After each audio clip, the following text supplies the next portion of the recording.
I don't want to start this podcast on a controversial note, but I have some things that I've been keeping to myself for a little while, and I can't fucking do it anymore. I can't live this goddamn charade where we're pretending everything's alright. Why is American chocolate so fucking bad? North American chocolate. North American chocolate. You mean chocolate flavor candy? I mean chocolate flavor. What is going on? I presume it's a dairy thing where they can't have like milk chocolate because they don't really have real milk. Yeah, it's like starch milk. I know the technical reason. It's because some chocolate lobbyists, well, not chocolate, some other crazy people lobbied to have the like chemical definition of cocoa change so they could use like cocoa substitute, so none of it's there. And like, to my American listeners, I'm not having a go at you right now. I am fighting for you. I want you to have nice chocolate. But repeatedly, every time I go over there, it's bad. Like, it's real bad. And I'm worried because me and Brian are headed on an excursion to Canada soon. Which is part of the continent of North America. And I'm just worried that we're going to get over there and we're going to try some chocolate and it's going to be awful. I feel like Canada's more sane in most respects.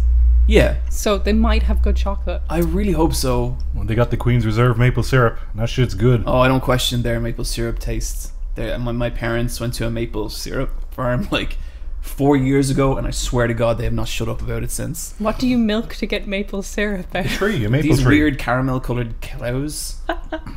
They're maple trees and they have taps on them, and they drain them during certain times of the year. Yeah, that makes sense. You get a shit ton of maple out Yeah, of them. totally. Or shit ton of These syrup. poor sentient trees. And then it's slightly processed like how honey is, because like you can get it raw, but you get it like, you know, I don't know, fined down to the nth degree. You know, it's such a bummer. Do you ever like at someone's house and they're like, we're having pancakes, and you're like, oh shit, no way. And then they bring out like a tub of golden syrup and it's just like, this was all for nothing. It's a load of shit. It's a load of shit. Like, at that point you might as well be eating garbage. It's like 5% wrong, but that 5% is so important, and Yeah, they just didn't go that extra but bit. that 5% is like a virus that infects the other 95%. Yeah, didn't S-rank that shit. No, they didn't rank that shit at I all. don't really like maple syrup on my pancakes. Jesus, Neve, I get so sick of this sometimes. It's like we say something like just something that everyone can agree with. Like, oh, ice cream's pretty good. I'm not a big ice cream. Like, it's weird, Neve. Yeah, what's wrong with you? Just lemon and sugar. Old fashioned. You like crepes, do you? No, just a pancake with lemon and sugar. I'm not gonna argue against lemon and sugar. Yeah, it's classic. It is very good, to be fair. It is, yeah. And also, crepes are better than pancakes. You prefer crepes? No, I don't prefer crepes. Crepes are better than pancakes. I think Irish people make crepes all the time and just call them pancakes. I think so. Yeah. So I think the only difference is baking soda. Yeah, because I remember I went over to America and had pancakes, and I was like, these pancakes are fat. But it was like they were just And sometimes they're called griddle cakes. griddle cakes. Yeah. Like if you go to a diner, on the menu they'll have pancakes, they'll have a fat stack, but sometimes it's called fat stack griddle cakes. I remember at Magfest I ordered a bagel with sausage, and then they gave me that weird like round thing that Americans call sausage, and I had to go back up to the counter and be like, what the fuck? And he was like, no sir, that's a sausage. And I felt like I was losing my mind. So Was it a pudding? No, it was like You had fried pork meat, but it was flat. round fried pork meat that was flat, and that was sausage apparently. I felt like I was going insane because he was pointing at it and going, that's a sausage. It's like he was pointing up at like birds in the sky and being like, look at those dogs. What is our opinion on French toast?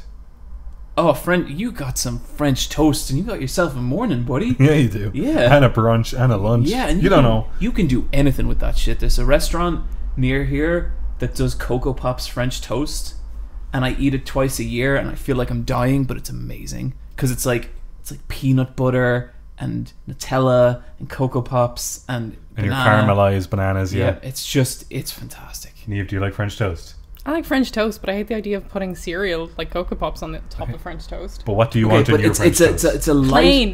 Do you want birthday cake on your French toast? No, I want my French toast with sugar But and it's lemon. a light dusting of Cocoa Pops. Do you want strawberries on You it? can't dust with cereal. Oh, I beg to differ. You know when you have Cocoa Pops and there's like the dregs at the bottom, they figured out that they could serve that to John and he'd eat it. I feel like that's a very mean-spirited way to put one of my favorite things. Did you guys see the new Maltesers they have out? Oh, they're like mutants. Yeah. All that is those are like the bad Maltesers that come out of the factory, and instead of throwing them out, they're just repackaging them, and assholes are going to be like, ooh. What are they calling them? Like meteors or something? Yeah, or just like Maltesers for dickheads. Yeah, but you could totally like space rock Maltesers. So like they're just a little misshapen. Yeah, because like I really like. There's an Irish chocolate brand called Lily O'Brien's, but they have like deformed chocolates, but you can clearly tell that it's just runoff chocolate. Yep. That is part of a bigger chocolate that they cut off at the end, and they've repackaged it. It's all chocolate. Mm-hmm. To be fair, it is.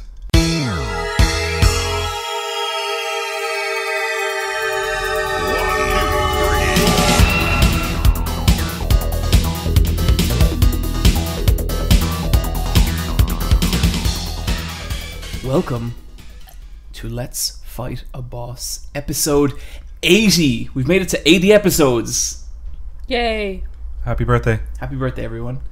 I am sitting here with I haven't prepared this bit at all. Two of the finest sailors this side of the ocean. No, Neve? I just go with like, I don't know, crepes or pancakes. Like we've just been there. Okay, I'm sitting here with two pancakes. No, brunch superstars. I have maple syrup Brian. Come on. No, you've got to hype it. To my Yeah, right. like I'm here with like the most cocoa poppiest piece of French toast. It's Josh. The hungriest slab of like the biggest hunk of bacon you ever did see. It's Josh. Jack. Someone here today. Slimy maple bacon. Yeah, the biggest milk drinker this side of Wisconsin. It's Neve. Oh, Neve wants to drink a 2-liter thing of milk. yeah. That's her dream. My dream is to eat 100 McNuggets, but I'm not allowed. We should never live those dreams. Well, I can do it. I think I could do it. Brian, I got something to tell you about the 100 McNugget challenge. What? Okay, so Brian for a couple of years now has had this dream of eating 100 chicken nuggets. Okay? Dream big. And I don't know if you remember, Brian, but you got this after I moved into my current apartments, Yeah. where I had this kid Oh yeah. helping me move in. This guy. And as part of his payment, I said I'd take him to McDonald's. And he bought 30 McChicken nuggets and ate them all. And I told Brian about this, and Brian was like fucking intrigued. And Brian was like, 30 chicken McNuggets, holy shit. And so then he kind of didn't say anything. And then a couple of weeks later, me and Brian are doing something I can't remember, and Brian just goes, did that kid really eat 100 chicken McNuggets? And I thought for a second, and I said, yes. Because I knew Brian would want to outdo him. And so for a couple of years there, my long con was I was going to try and get Brian to eat 100 chicken McNuggets. But I think then he was medically disallowed from doing so. Well, Did you just find a child and tell him you'd pay him? Neve, are we talking about your personal shit? Are we getting into your life, how you do things? No. This is a professional podcast. It's the world's strongest podcast. Okay. So let's just keep everything above board, okay? Are you still going to do the nuggie the nuggie challenge? If we get this mukbang Patreon bump, let's just see how we get on. I still can't believe that's the thing on our Patreon. That's an official part of what I do. Well, we all wanted to do this. I remember, and you have no recollection of saying this in the last episode, but I quote, I know a fucked up chicken place that'll get us a lot of food. I don't remember, but now in fairness, in the last episode I was just back from LA. Yeah, you were jet lagged. I was jet lagged to high hell. I don't remember what I was saying, but that adds up because I do know a real fucked up chicken place we can go to. By the way, I'm Brian. You're Neve. I'm Josh. There you go. Yep. Just in case this is your first episode. Why even fight it anymore? Yeah. If this is someone's first episode, like, no. Yeah, but like, I mean, according to our figures, there is always new people, and so every episode is someone's first episode, and that kind of terrifies me. Yeah. If this is your first episode, welcome. Yeah, welcome. Thank you for listening. Hello. That's all we got. That's all we got. That's it. And with that being it, let's move in to the opening section of our podcast we never named, because it's just general media. Quest log. It was quest log, but we never used the name. No, we never used it. Neve. Am I going first? You going first. I watched Banana Fish.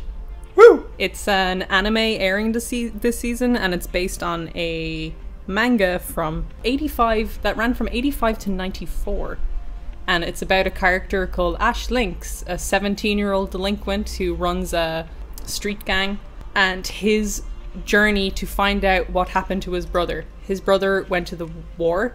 In the manga, originally it was the Vietnamese War because it was set in the 80s, so he was in Nam. But they've modernized it, so in the anime adaptation, he went to the Iraq War. He went crazy and came back in a comatose state after shooting everyone in his group, and he only uttered the words banana fish, which is really great 2 words together. It's just some cool English. It's great. Banana fish is so good.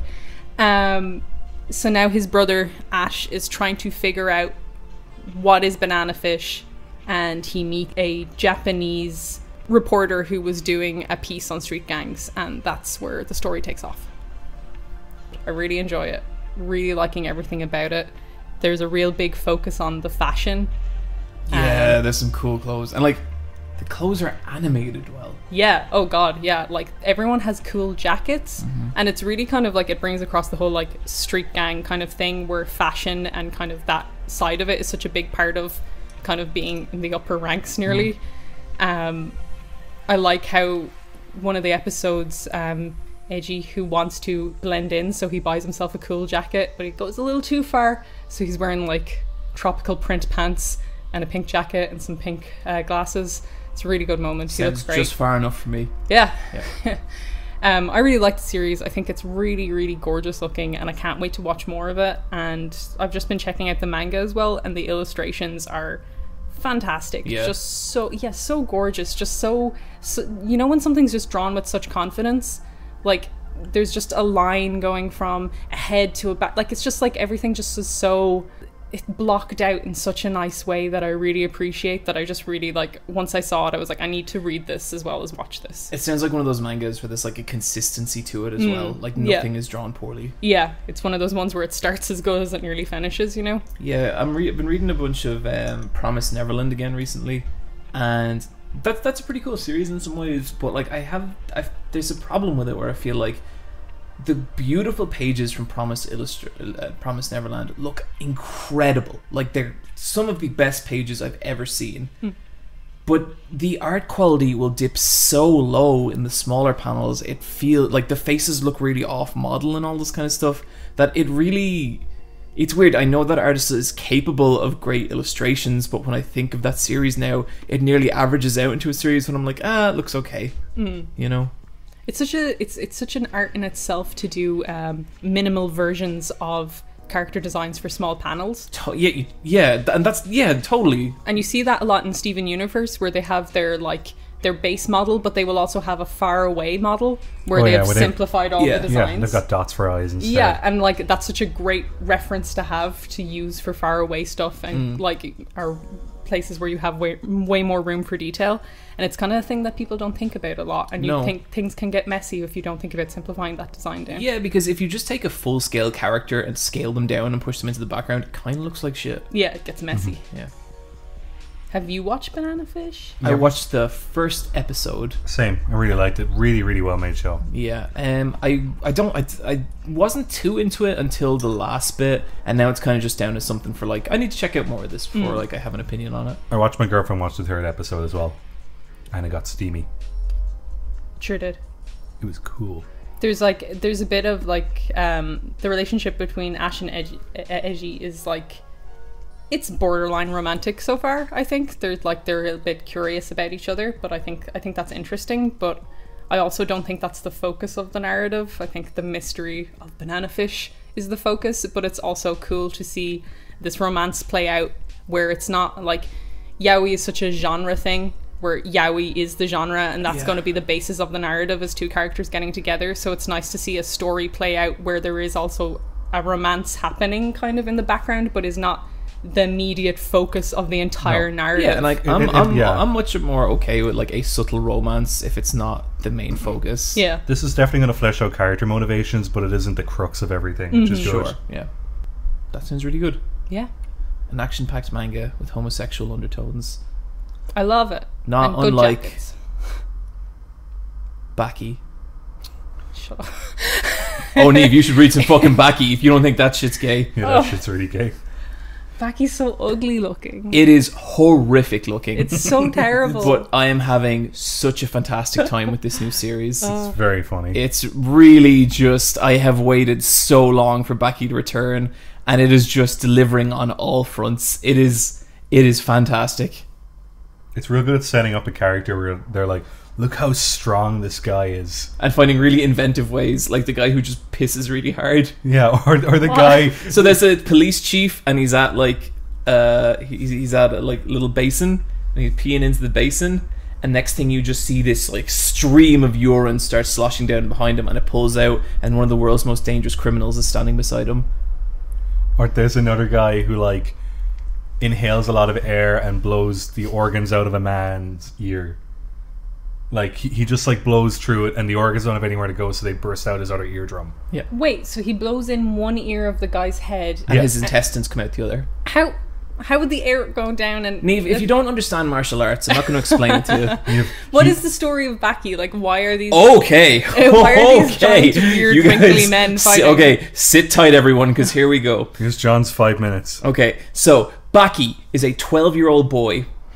What? And he is training. So the first scene opens, and it's Baki versus 100 members of the most dangerous street gang in Japan. He beats 54 of them in this big battle royale fight before being taken down. And he goes back to his home and he starts crying because he couldn't beat 100 because he's only a boy. And it's like, who is this small child who has mastered so many martial arts? What's his deal? He's And not it even a man grown. He's not even a man grown, and he does not want milk of the poppy. It's an in-joke for me, and Brian will explain some other time.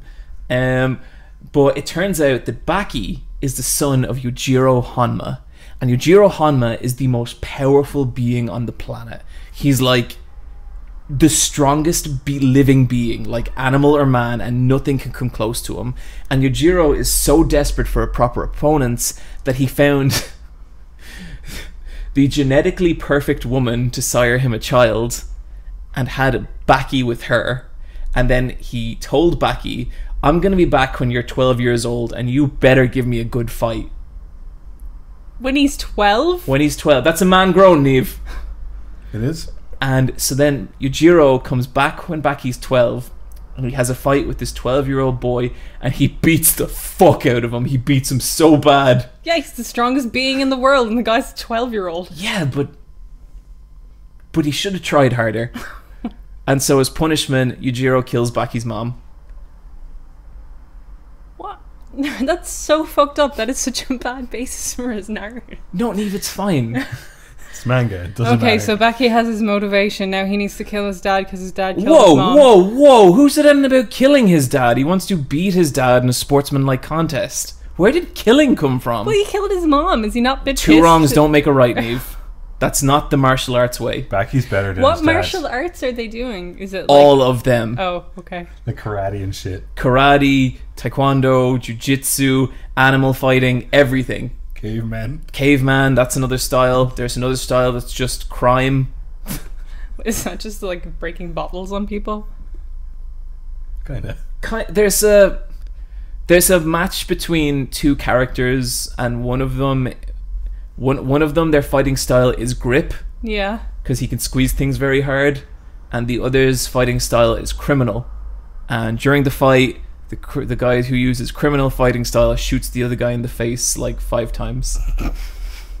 That's like halfway through the fight. Okay. Wait, what is Yeah. And then the other guy's dead, right? Because he's been shot in the I'm not going to get into spoilers here, Neve. Okay. So anyway, look, a bunch of shit happens. Baki grows up. He beats up a giant ape and makes friends with it. What age is Baki when you say Baki's grown up? 12, 15, 17. Okay. And at 17, he wins the most elite martial arts tournament in the entire world. At which point, he rematches with his father and gets beaten in one hit. Okay. Okay. So his goal is to beat his dad. Yeah. Then, all of a sudden, now Yujiro is the strongest living being, okay? Okay. And so to find new challenges, we need to delve into the past. A massive Neanderthal is thawed out from the ice and resuscitated. And they name him Pickle. Oh, this is after Muhammad Ali's son challenges the world's strongest martial artists. And does he win or he dies? He beats them at sport, but then in contests of death, he fails. Does he die? No. Oh, this is also after Baki has obtained the near-death focus, okay? So to really, like, surpass your own instincts and to, like, have the finest sensory input you can as a martial artist, you need to obtain the near-death focus. And to do so, Baki hurls himself off a cliff and tumbles down it Homer Simpson style. And at the bottom, he's like, oh, I did it. I've obtained near-death focus. But if he didn't die, how would he known it would have been near death? Because he nearly died. He nearly died. But he could have done anything then. He could have, like, just stepped in front of a car and stepped back again and went, oh. You think a car could do anything to Baki? I don't know, falling down a cliff doesn't seem that extreme. Nature's greatest danger, Neve. Well, like, it's its own body versus gravity, so it probably would do a lot of damage. But yeah, John, I remember a couple years ago John showing me the caveman and showing me a couple panels where Baki is fighting the caveman, and then, like, he beats the caveman a bit, but then it shows Baki's hand and it is bust open everywhere and you can see his skeleton and shit. So, and I was like, how's he gonna fix that? How does he fix it? I don't remember. So I think in the next chapter it's fine. The panels of people getting punched in Baki are the best panels of that in anything. Like, the way that man draws, like, the movement of skin, like, he'll draw stuff like people's eyelids, like, coming away from their eyes because the impact is so strong. But, like, all the people are drawn like leather couches. Yeah. But, like, they're hideous, but there's a lot of skill there in how they're depicted. And it's also perfect for this kind of manga because they look so physical that you really feel it when they hit each other. Bunch of stuff happens. Baki eventually fights Yujiro in what I would call a kind of fair fight, but Baki does piss himself twice over the course of the fight.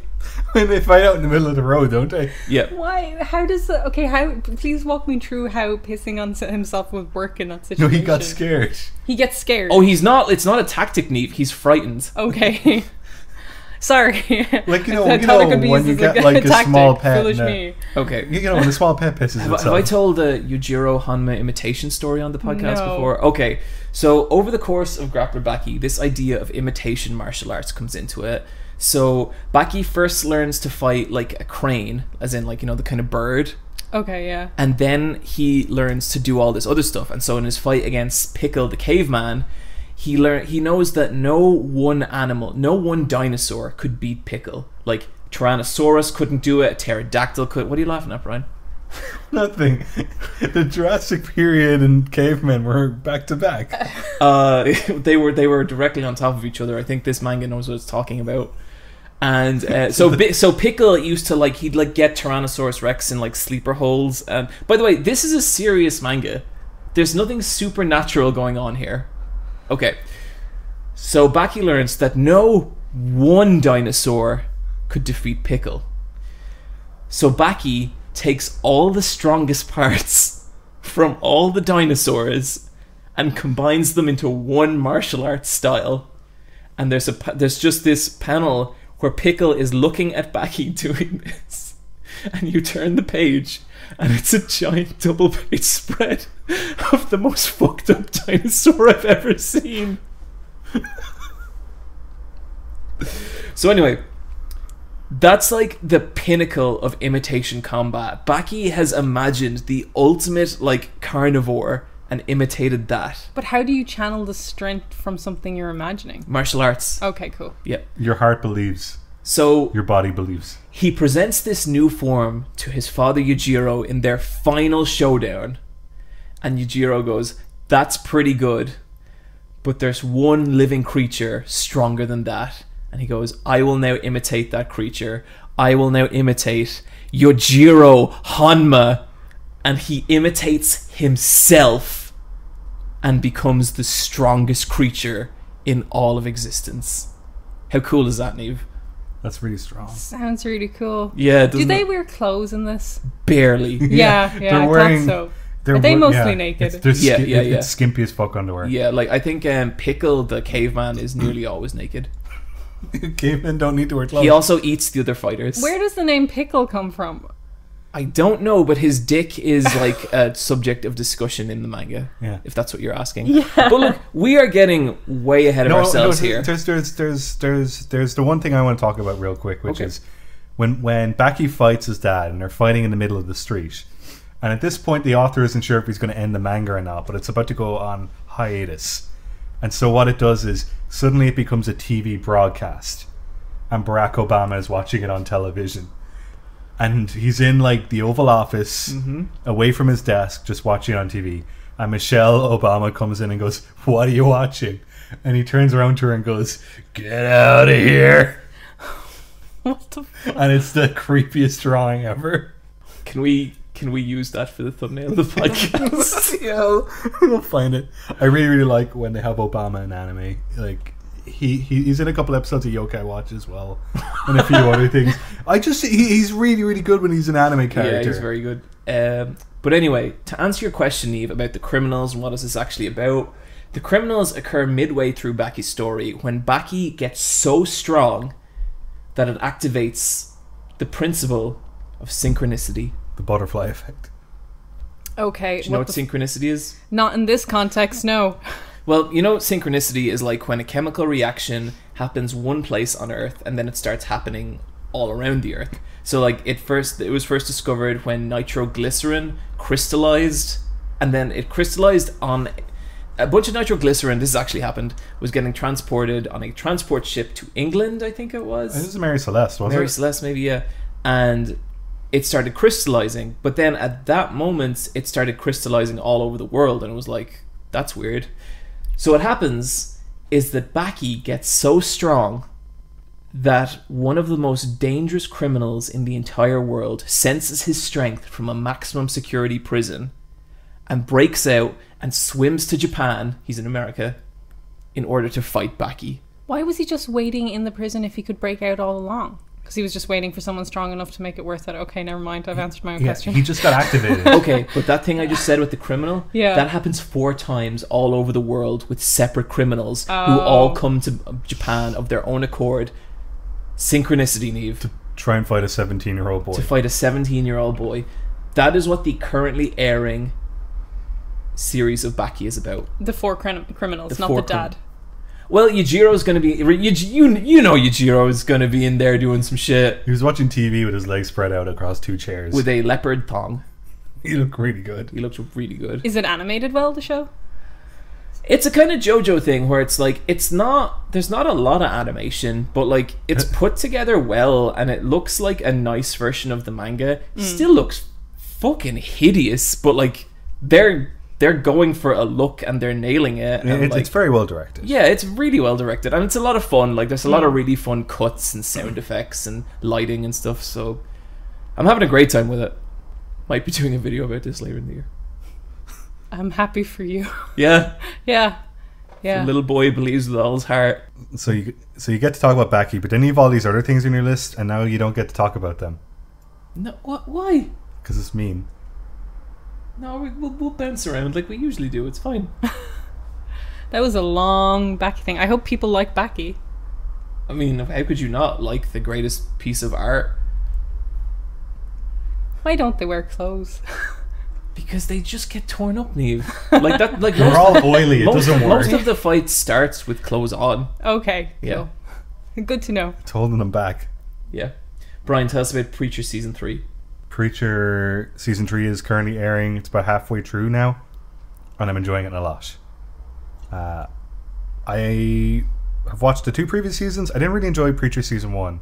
Then I love Preacher Season 2, and Season 3 is more of the same of Season 2. They've definitely found their footing and how to do this series that in the comic book original of it, because this is an adaptation of a 90s comic book called Preacher, where they go on a road trip to find God, and it's a preacher called Jesse, his ex-girlfriend Tulip, and an Irish vampire called Cassidy, and the 3 of them team up together and try to find God who has left heaven, because the preacher has a being inside him that is stronger than God, because it is the child of a demon and an angel, and it gives him the word of God, which means that whatever he says, people have to do. But he's so badass and strong that he barely uses it. And they do a really, really good job of like looking at the source material and then doing their own thing, while still kind of like acknowledging like story beats. Yeah. But doing it completely out of order. And what they'll do is each season takes place in a different location. So the first season is in the small town that the preacher is from. Second season is in New Orleans, and this season is in Angelville, which is where Jesse Custer became a preacher because of his weird plantation family that use voodoo. That's one of that. It's like the second volume of Preacher. I think it's like issues 5 to 10 or something. Yeah, that's like some of the most upsetting stuff I've ever read in a comic. It's horrible. Yeah. So this isn't as upsetting, but it's building up to something, because his grandmother has come into it, but the grandmother in the comics and the grandmother in the TV show are completely different. Really? Like, oh man, I love her in the comics. Like, she's horrible, but the way they're hinting at the grandmother in this is that like she looks the way she is because she's eating people's souls, but her true form will be revealed later on. Huh. But they have a bigger budget because some characters are down in hell, and they'll just straight up show hell, and it looks like, you know, an Iron Maiden or a Metallica like album cover. Yeah. Because the Saint of Killers is down there at the moment. But it's really, really cool how they'll cast certain characters, because some characters don't look like how they look, and then other characters are like one for one exactly how they should look. Like the Saint of Killers looks like his comic book version, and Harry Starr, the guy playing him, is perfect. But then stuff like Cassidy, they've done tiny adjustments, because Cassidy in the comics always wears sunglasses, but this time around the actor Joe Gilgan, like, he doesn't, you always see his eyes. Man, that's a bit of a shame, because like there is that moment in the comics where like he takes off the sunglasses, and it's significant. But you know how in the comics Cassidy and Tulip, you know how Cassidy decides he fancies Tulip, and it kind of ruins everything. So Cassidy is the Irish vampire. Who is Tulip? Tulip is an assassin who is Jesse Custer's ex-girlfriend. Oh. She's fucking cool. So it's like a weird love triangle? Yeah, but they've had the love triangle since season 1, which is kind of interesting. And like, Cassidy is in Angelville, but in the comics he leaves during that arc. Yeah. Because he would have solved everything. Yeah, but this time around, the voodoo people know he's a vampire, and they're like, oh, cool, a vampire. And like, it's not weird to them that there's a vampire, because they have their own like weird bullshit. Sure. But they brought in a lot of the Holy Grail stuff from the previous season, because what'll happen is they'll introduce a bad guy, and you think that's the bad guy for the season, and then halfway through they'll introduce the other bad guy, and it just means that like there's like 4 things happening at once in an episode, which is really, really cool. But they have Humperdew, who is Jesus Christ's like great grandson from 2,000 years ago, and he's just this weird inbred like mutant because boy. they want to keep the blood of Christ pure, right? Yeah. Yep. And they've mentioned Hair Star's boss, who's the Allfather, who's a big giant fat priest who can't even fly in an airplane and who eats people. I don't know how they're going to do that guy. It's gonna have to be a dude in a weird suit. And Jodie's in it this season. Who? Jodie. Oh, Jodie. Yeah, who's part of Angelville, and like the guy they have playing him is like 7 feet tall, but he doesn't look like Jodie, but he just looks like a weird old wrestler. But he's perfect. There's a Dragon Ball Z movie where there's a new android, and like Dr. Gyro had a basement under the basement, and the bad guy android is just Jodie from Preacher. It's really cool. Yeah. I really, really enjoy this show, and I recommend it to anyone who just wants to see a weird fucking show. Yeah, I've been meaning to check it out forever. I'm watching Search Party and Killing Eve, and I think once I'm done with them, I'll check this out. Yeah. Sounds good. But I'm not sure who else is watching this show. I don't know anyone else who is. I don't hear anyone talking about it. Yeah. I was really shocked it's on its 3rd season. Yeah. I mean, people must be, because it's on its 3rd season. And its budget's getting bigger. The budget is pretty big this season, and like it looks amazing, and they do some really cool editing and directing in certain episodes. Like it's a bit like Breaking Bad, where they'll kind of like do like a certain style episode and it kind of works for it. Yeah. Who's streaming that? Like, who has the rights? Because that really affects who gets to see these things, I think. It's on AMC, and a lot of Netflix shows are AMC shows, like Breaking Bad and Mad Men. So it's kind of weird that they're not showing it, but then like it's also really kind of like mean towards religion. Especially Christianity. Yeah. But they have loads of stuff on Netflix like about that. Yeah, like The Keepers and all those documentaries. Oh, I watched some of The Keepers. It's very good. It's heavy. Yeah, like you very watch an heavy. episode of that and you stay away for a couple of days. So I wouldn't say it would be that. It's probably just a rights thing. Yeah, that too. It'll probably, like, when it's all done, they'll probably put it all on Netflix or something. I hope so. If anybody out there is watching Preacher, can you let me know what you think and who's your favorite and what you think is going to happen this season? Brian needs some company. Yeah, would you like to be my friend on the internet? So, okay, I burned a lot of time on Baki, so I'm just going to go through the G1 real quick. What's G1?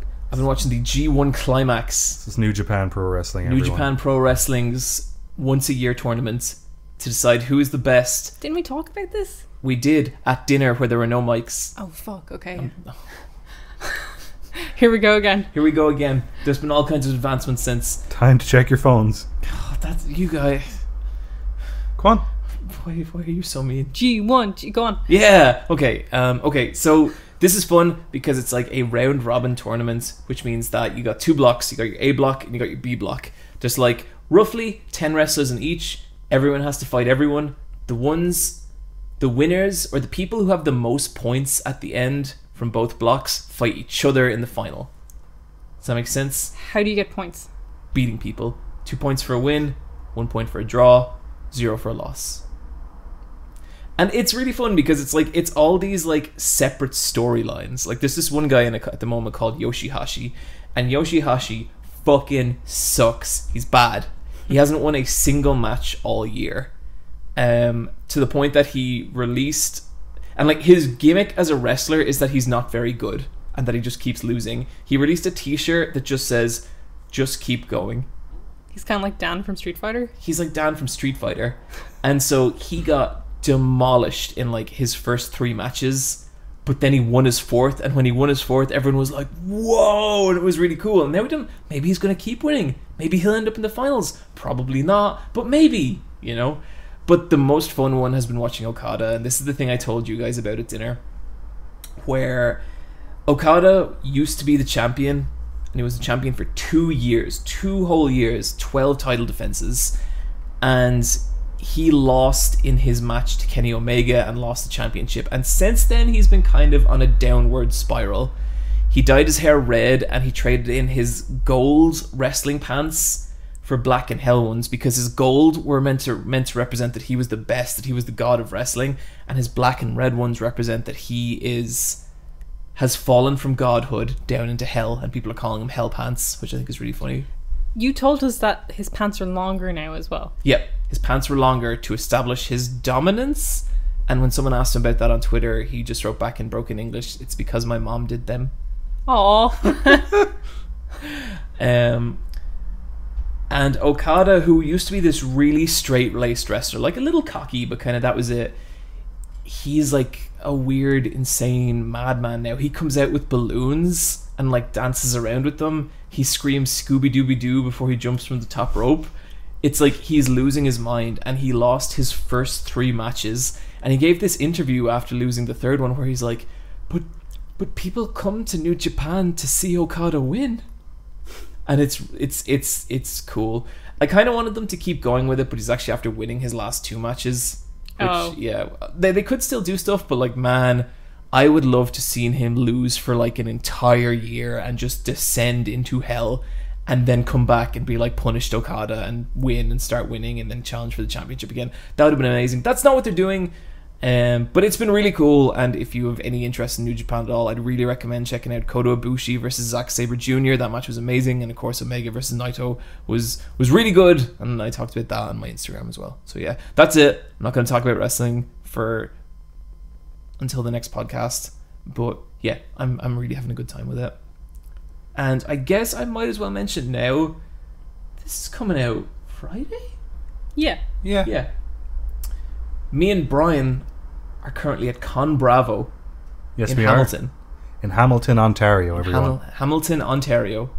And I got some panels Saturday and Sunday. My panel is going to be at 11:30.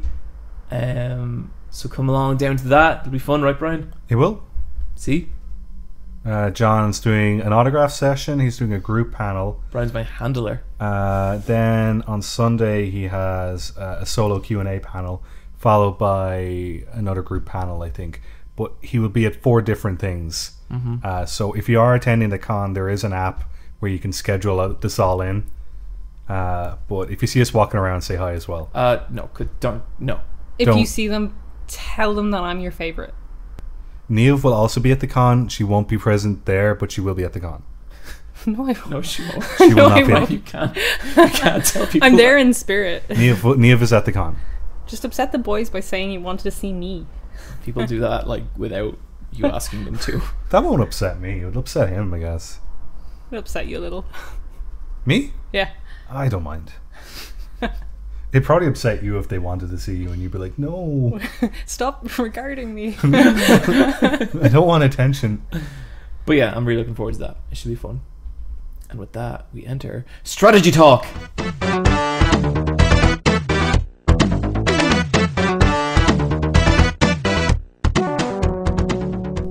Okay, I'm looking at the games here and we've all played one game. We sure have. Brian, tell us about Yooka-Laylee. Yeah, I played a couple hours of Yooka-Laylee. This came out on like Kickstarter like nearly 2 years ago now, Yeah. something like that. That seems long. I'd say 2 years. I'd say more even. Really? Yeah. Well, like the original Kickstarter like campaign was in like 2014, I think, maybe 2015. It was a pretty quick turnaround, and yeah, like the game came out like a year and a half ago to 2 years ago, and it's not something I backed. It was always something I wanted to watch, and even when it was a Kickstarter, like it was on PC and Mac or some shit like that, and I was like, nah, I don't want to play that. But now all these Kickstarter games are getting ported to like the newer systems that didn't exist at the time. That's never mind that. That's no, just that's just Dublin. that's just yeah. Anyway, yeah, I've started playing Yooka-Laylee and On the Switch. on the Switch because it's super fucking cheap on like the PS4 and stuff. But I want to play because like I do like playing platformer games on the Switch. It feels more comfortable to play them on a Nintendo system. But then more action-orientated games on the PS4. Does that make sense? Yeah. No, there's things I would play on different consoles just for the feel of it, nearly. Yeah, and just like going into the menu and kind of anticipating like the tone and atmosphere of that game. It just sort of works. It definitely feels like a rare game like Banjo-Kazooie and Donkey Kong 64. And it has those mechanics and they haven't aged well in today's kind of like setting of like how you present a game and how you like lead a player through a level, because a lot of it is collecting. But I do like this game overall. Yeah. I'm happy to be playing it now. It was probably super rough when it came out, but this is a patched version with a lot of stuff like adjusted. The camera is decent enough, but I heard that when it first came out the camera wasn't that good. Like I'm not like blown away by it or anything, but You're it's enjoying it. yeah, it's nice. It's something nice to play. That's cool. I thought it looked quite nice. Yeah, no, it looks great. And, like and some I of the character, like I think that Trouser Snake design is hilarious. he's brilliant. yeah. The two main characters, Yooka and Laylee, are cool. Yooka is the chameleon, Laylee is the bat, and I love the bat. The chameleon, I could take him or leave him. He seems like a wiener. Yeah, his voice is really, really bad. It's like but then the bat is like, which is way funnier. Do you like that, Neve? Yeah, it was good. Maybe we Good should talk like that from now on. Yeah. I love how though. Yeah, Brian, could you do me and Neve talking like that? okay, this is John. Blah blah blah blah blah blah blah blah blah blah blah blah. This is Neve. No, milk. Do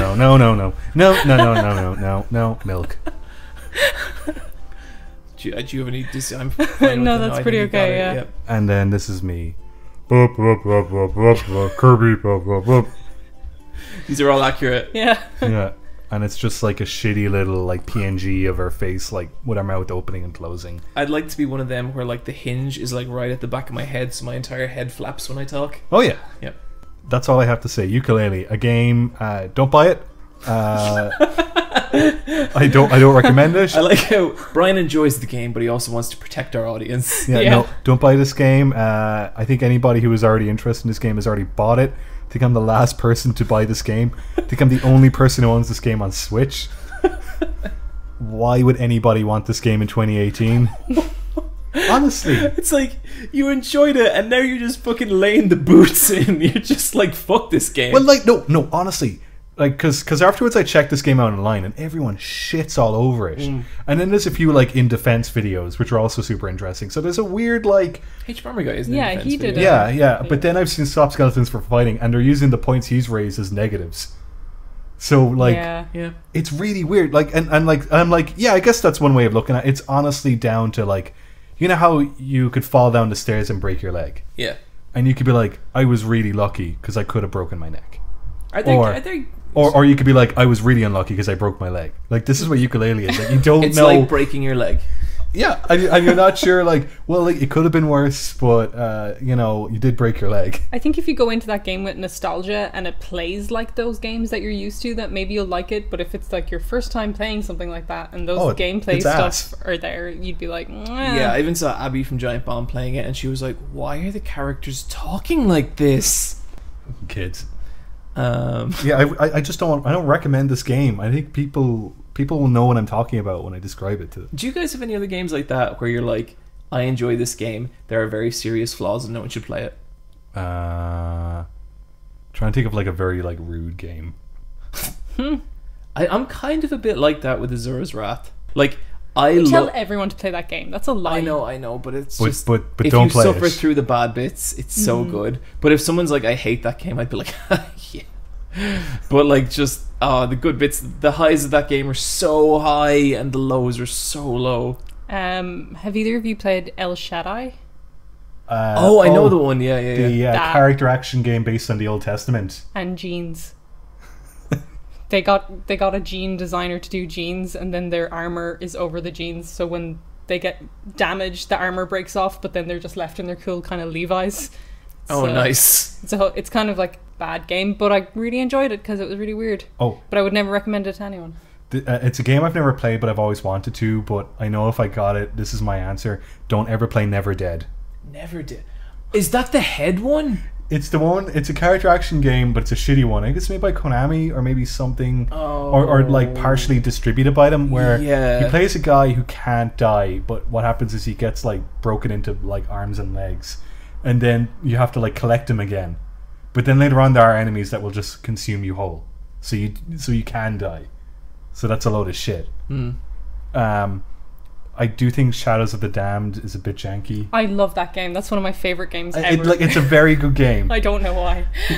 But is it? That's another, but that is, I would put Shadow of the Dams right there with Azura's Yeah. Wrath, where like the highs are so, and there's such fucking batshit stuff happening in that game. Remember the bit where you drive across the giant woman on a motorcycle? His gun's Yup. called Boner. Yeah, and there's sure so many is. dick jokes in like the first 10 minutes. The sushi lamp. He's so cute. It's this little like slug that goes around the world, and he plays his little own music, and he'll guide you around. It's really cute. Suda 51, man. That soundtrack was done by the composer of the Silent Hill 3 soundtrack. Kira Yamaoka. Yeah. Yeah. I was just like, I love both of these.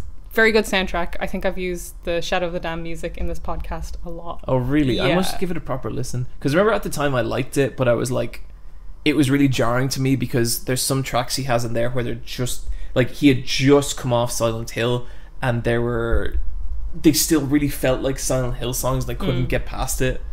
But I love that game as well. Like, that was really, really fun. Just a lot of janky Japanese action games. Yeah. Killer 7, speaking of which. Deadly Premonition. Oh, Like, yeah. I love Oh, that dear. game. No one should play it. Yeah. It's not great in a lot of ways. In a lot of ways, it's not great. So, yeah, But it does shit that's so weird and interesting. But yeah, I think Yooka-Laylee is one of those games. Yooka-Laylee, right up there with Deadly Premonition and Zora's Wrath. Broke ass good games. Broke ass good games. Oh man, we have our hall of hard work and success. Can we establish a hall of broke ass good games? Yeah, I think all those games are in it. Yeah, totally. Especially Never Dead, a game none of us have played. Oh yeah, that's the best one. Okay, so we've all been playing another game called Octopath Traveler. Yes. Yep. Yep. We've all been anticipating this game for quite a while. I think if you listened to this podcast, you knew it was coming. Yeah, it's like I've been really, really excited about it since I first saw it in the Nintendo Direct. That I think was not long after the Switch was released, and they were like, and look at these games that might be coming someday. And Octopath was in it for like 5 seconds, and I was really like, whoa, what was that? You know? Yeah, because it's got such a unique visual look to it. Then I was also, and I was like, okay, this could be cool. And then I got really excited when the first gameplay demo came out. And I really, really liked it, especially Primrose's story. I thought it was like fucking awesome. And now the full game is upon us. How are you guys getting on with it? I'm good so far. I've played almost 20 hours of it. Yeah, Wow. what's your hour count? Coming up to 10. And wow. Yeah, I'm about 20, 22 kind of Yeah. thing. I've done all the chapter 1, so I've collected all 8 characters. I've done all the Same. chapter 1s, and I've done 2 chapter 2s. Oh yeah? Yeah. Primrose, she's got a very good storyline. Okay. She like to me, she's the real standout character. She does, totally.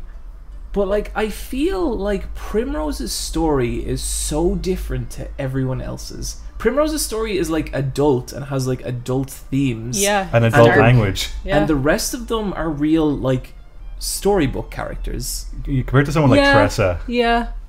But you can but I kind of like that as well because like Tressa's kind of like she's the like hers it is suits so her innocent. character. I think they kind of all suit their characters nearly. Yeah, I guess so. I guess like the other character storylines, I all feel like they're maybe a little more typical to RPGs, whereas Primrose to me felt more fresh, and so I'm a bit disappointed not to see more of that in the like. I guess more of like a little more biting or edgy, you know. It might get edgier as it gets on. Yeah. But who have we started as, and what direction did we go?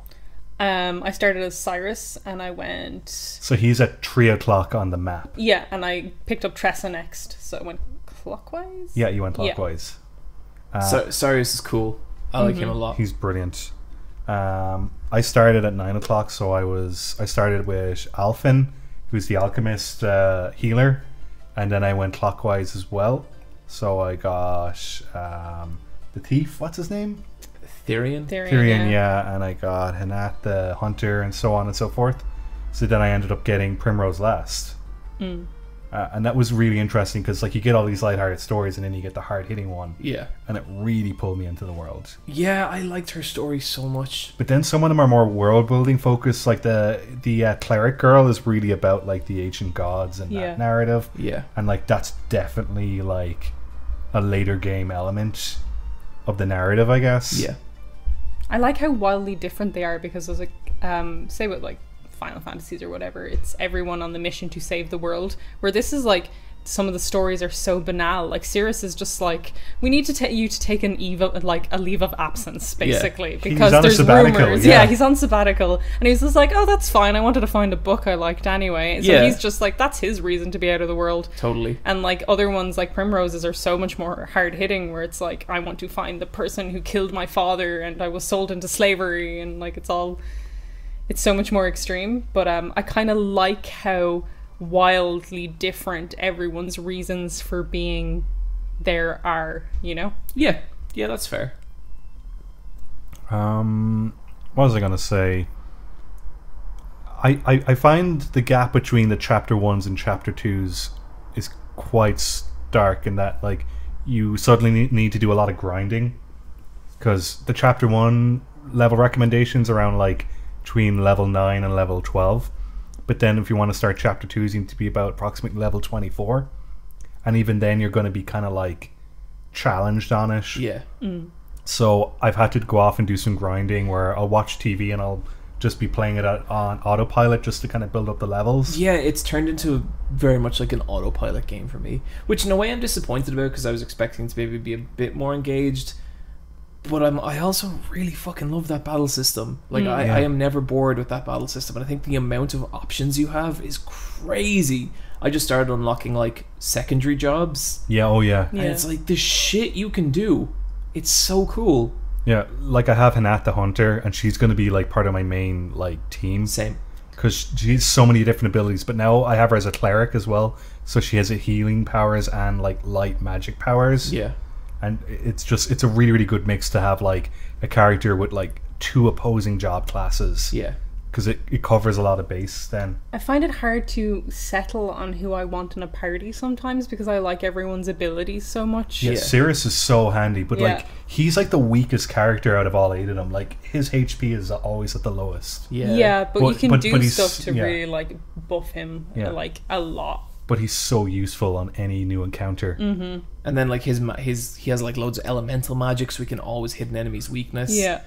And then the thief. And his analyze as well, so we can even like check out the HP of boss characters. Yeah, that's so cool. I like the combat a lot. I especially like the boss encounters. Like, I had a fight with a boss, and he'd do this thing where he'd summon these other smaller enemies, which would then count down to these really massive attacks. And the first break them down. yeah, and the first time I like fought him, I just kind of got locked into this sort of pattern where I couldn't beat him.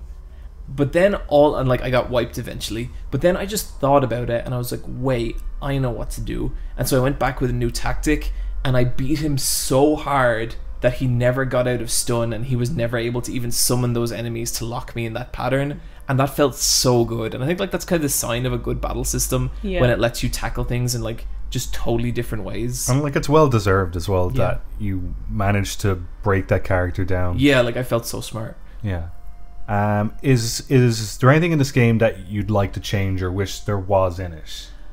There's parts of it that it's a strange one because I really feel like parts of it feels so polished, like Yeah, it looks amazing. The visuals and like the sprite work is all so good. Yeah, it looks like Lego with like bloom lighting and I love how it looks. yeah, and it has the tilt shift focus and all the focus pulling is so nice. Yeah, it's really good. And like the way the Yeah. lens does shit in the background, like making things sparkle and stuff. Yeah, or water effects like Oh with that. man, yeah. I've heard some people think the effects are too much. I think it's enough. Like I think it works really well. I wouldn't want to turn them off. It looks like a play set. I love it. Yeah, I think it's really cool.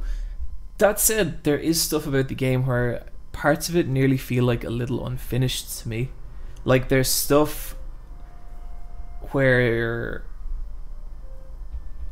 like you're joining a character, like you find a new character and you go with them on their quest and it'll be like part of their storyline that they're by themselves. Yeah. But they're not by themselves because they have every character you've collected up until this point, and that feels really jarring, as does like the kind of lack of interaction. Like when you pick up a new character, they're pretty much just like, oh, do you want to come? And that's it. Like they don't really talk to the people in it. And like I get the logistic reasons of the, be a lot of dialogue and programming to make that stuff smoother, but I am disappointed in that element of it.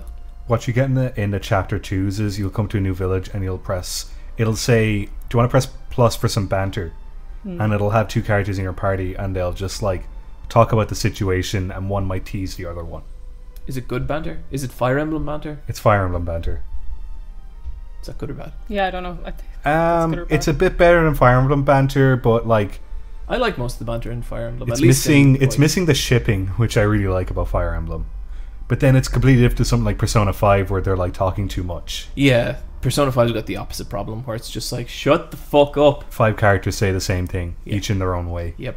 I don't mind that they don't interact because like when we found that out kind of before the release, like people were saying, or I'd read a few reviews where people were kind of sad about that as well, so I kind of was mentally prepared for it.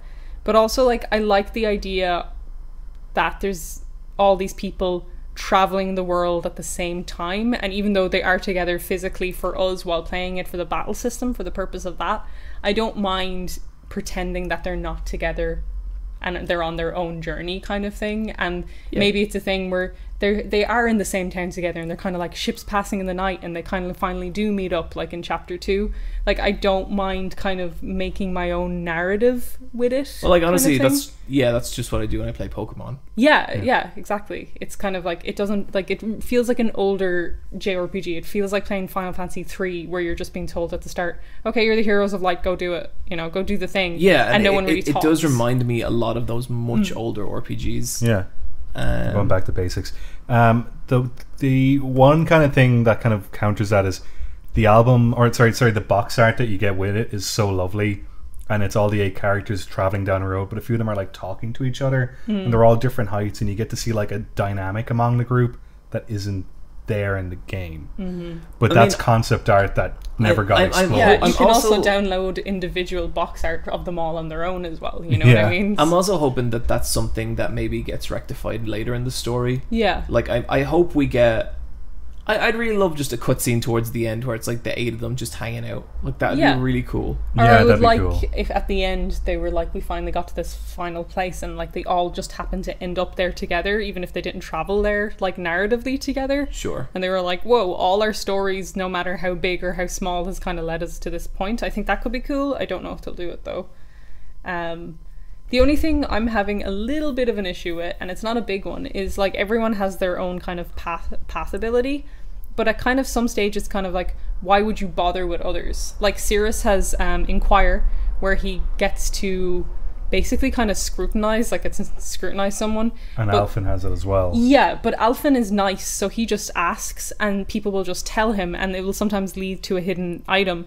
Where Cirrus, like, because he's scrutinizing people, there's a probability rating, so it's kind of like you've 70% chance of like making this happen. So why would I get Cirrus to do it when I could make Alphen do it? Yeah, because Alphen's a fucking punk, that's why. Yeah, I never use Cirrus for any of his abilities. And like Tressa will buy something from people, but she's always like paying a stupid amount of money for like a fucking basic healing item. So just get the thief to steal it. Yeah. If it's 80% probability. It's the same with Primrose and Ophelia. Yeah. Oh yeah, to get people to follow you. Yeah. And it's like some like have like, it's just like Cirrus is such a probability issue where Alphen doesn't have that. Same with like Tressa, she can like buy it, but like why buy it when you can steal it, kind of thing. And some are way more optimized than others. And I know like Hanat and like Alberic have both their kind of, they will fight someone, but like there isn't any probability issues with that. They'll be able to fight someone at the same. Hanat's one feels kind of weird as well. Yeah, because she's using animals. Yeah, because like with Albrecht they frame it as a duel. Yeah. And that makes sense. But with Hana it's like, I will get my animal to attack you. Yeah, it's called Provoke. And like, yeah, it just kind of feels like she's like, hey, my giant white tiger mauled this guy in front of the shop so I can go in the door. She doesn't seem like someone who's going to provoke anyone either. Yeah, no, she doesn't. And that's only used for NPCs who are blocking doors to buildings you want to enter. Yeah.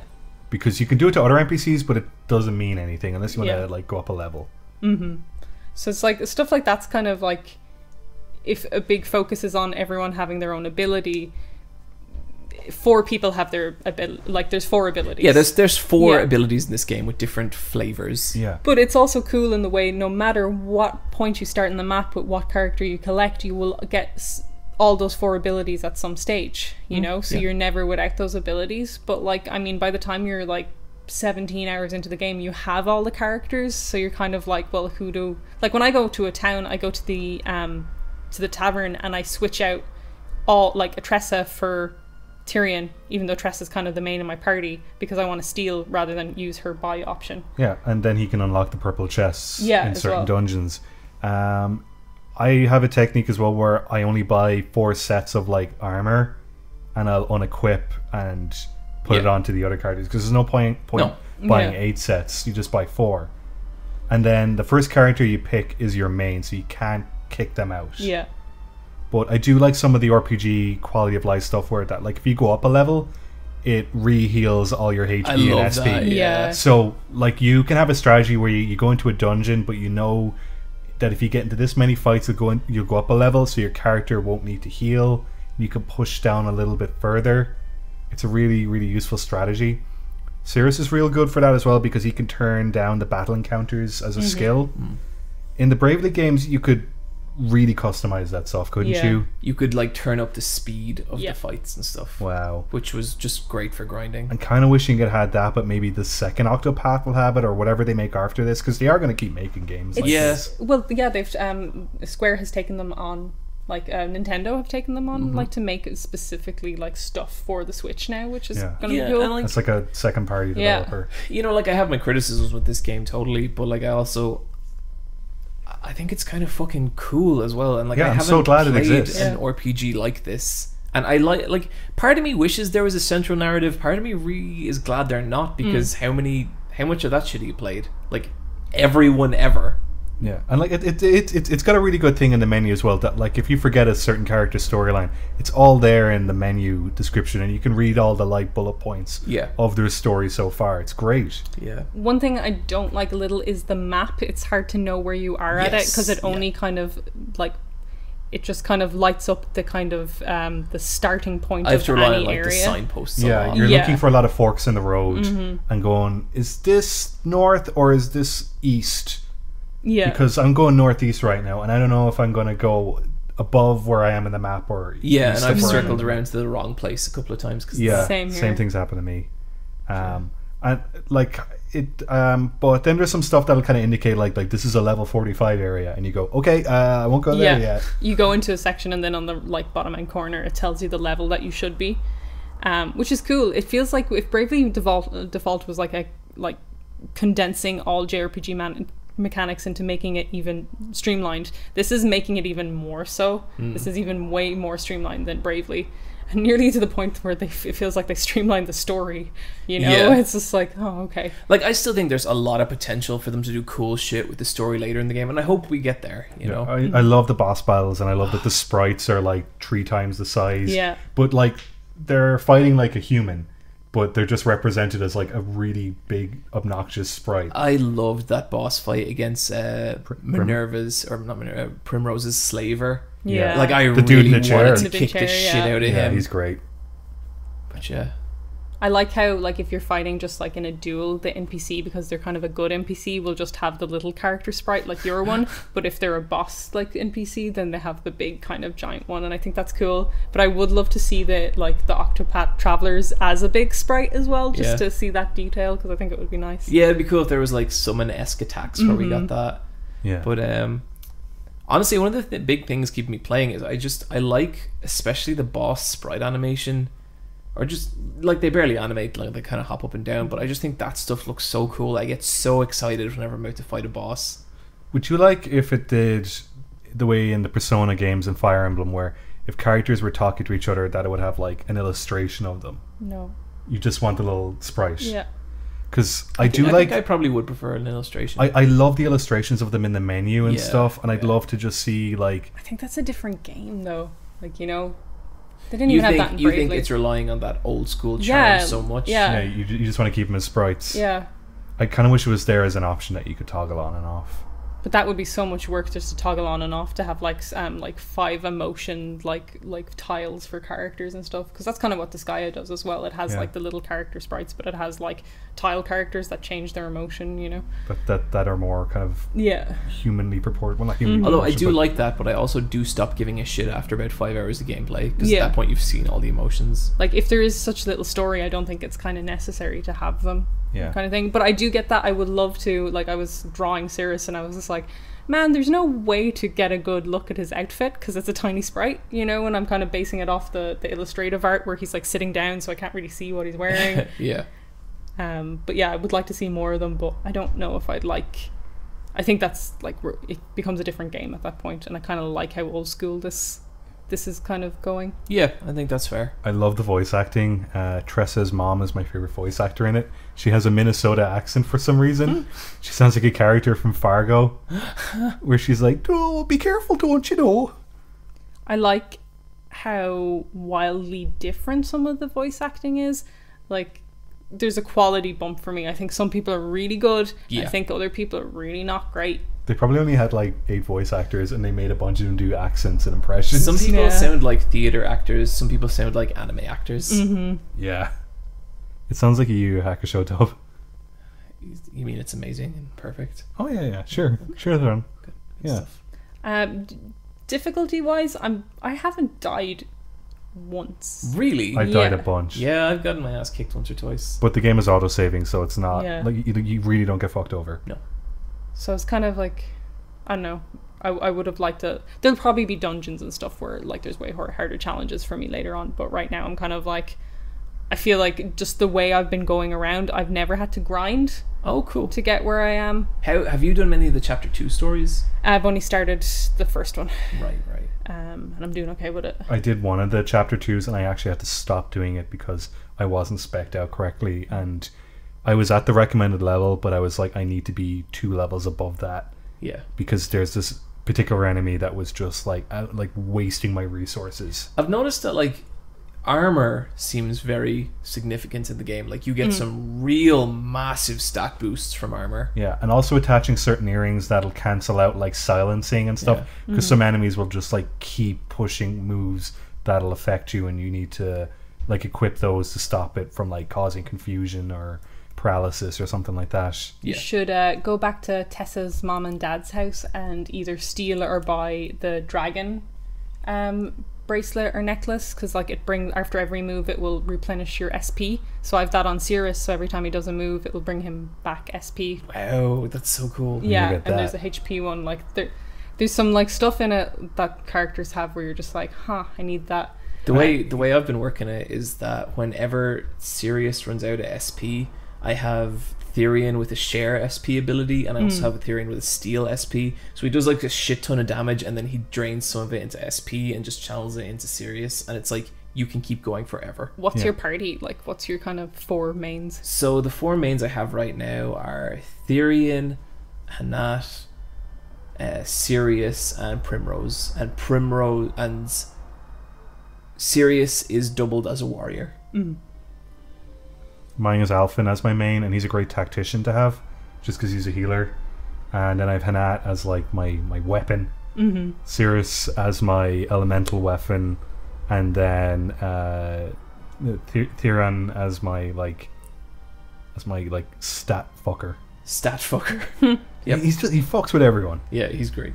I've Cirrus as my main, so he's good to start you off in every fight. Then I've Tressa, who I love her collectability. She can steal gil from every boss, like every character, and she'll come away from a boss fight with like 3,000 stealing. So I'm really well equipped with armor. And she's quite high damage output. Ulbrich is my weapon, my sword. And then I'm kind of like, it's Primrose that I use a lot because I like her buffs. But I'm also like, I like Alphen a lot as well, so I'm kind of a bit, where do I go with Primrose and Alphen? But Alphen's weird because he has the concoct ability, but you have to like experiment with it to unlock, to know what each one of those does. So you have to use resources to find out what it means. So there's that kind of like, you'll fight enemies, but you'll use his turn to like dick around. yeah. That's kind of cool. Yeah, and like sometimes it works out, sometimes it doesn't. Yeah, I think like if you want to use him, you should be like every go he has, you should be just trying out. It is, because then once you try it out, it'll list what it does. Oh, that's so cool. Yeah. So once you have it done, And are you using items? yeah, but you Yeah. can steal back items as Tyrion, or if you're stealing money with Tressa, you can just like buy them off townspeople then later on. I do wish his concoct ability worked in the menu when you're not fighting, because his healing works in the menu, but not his like you can't use herbs and stuff in the main menu, Right. which is weird because like if you can use them in battle, why wouldn't he not use them in battle? Like that's like saying, would you fight while you make dinner and not fight while not? Yeah. It's a really strange rule. Yeah. Super interesting game. I think definitely not going to be the last time we talk about it. But for now, what say you move into some Quicktime Events?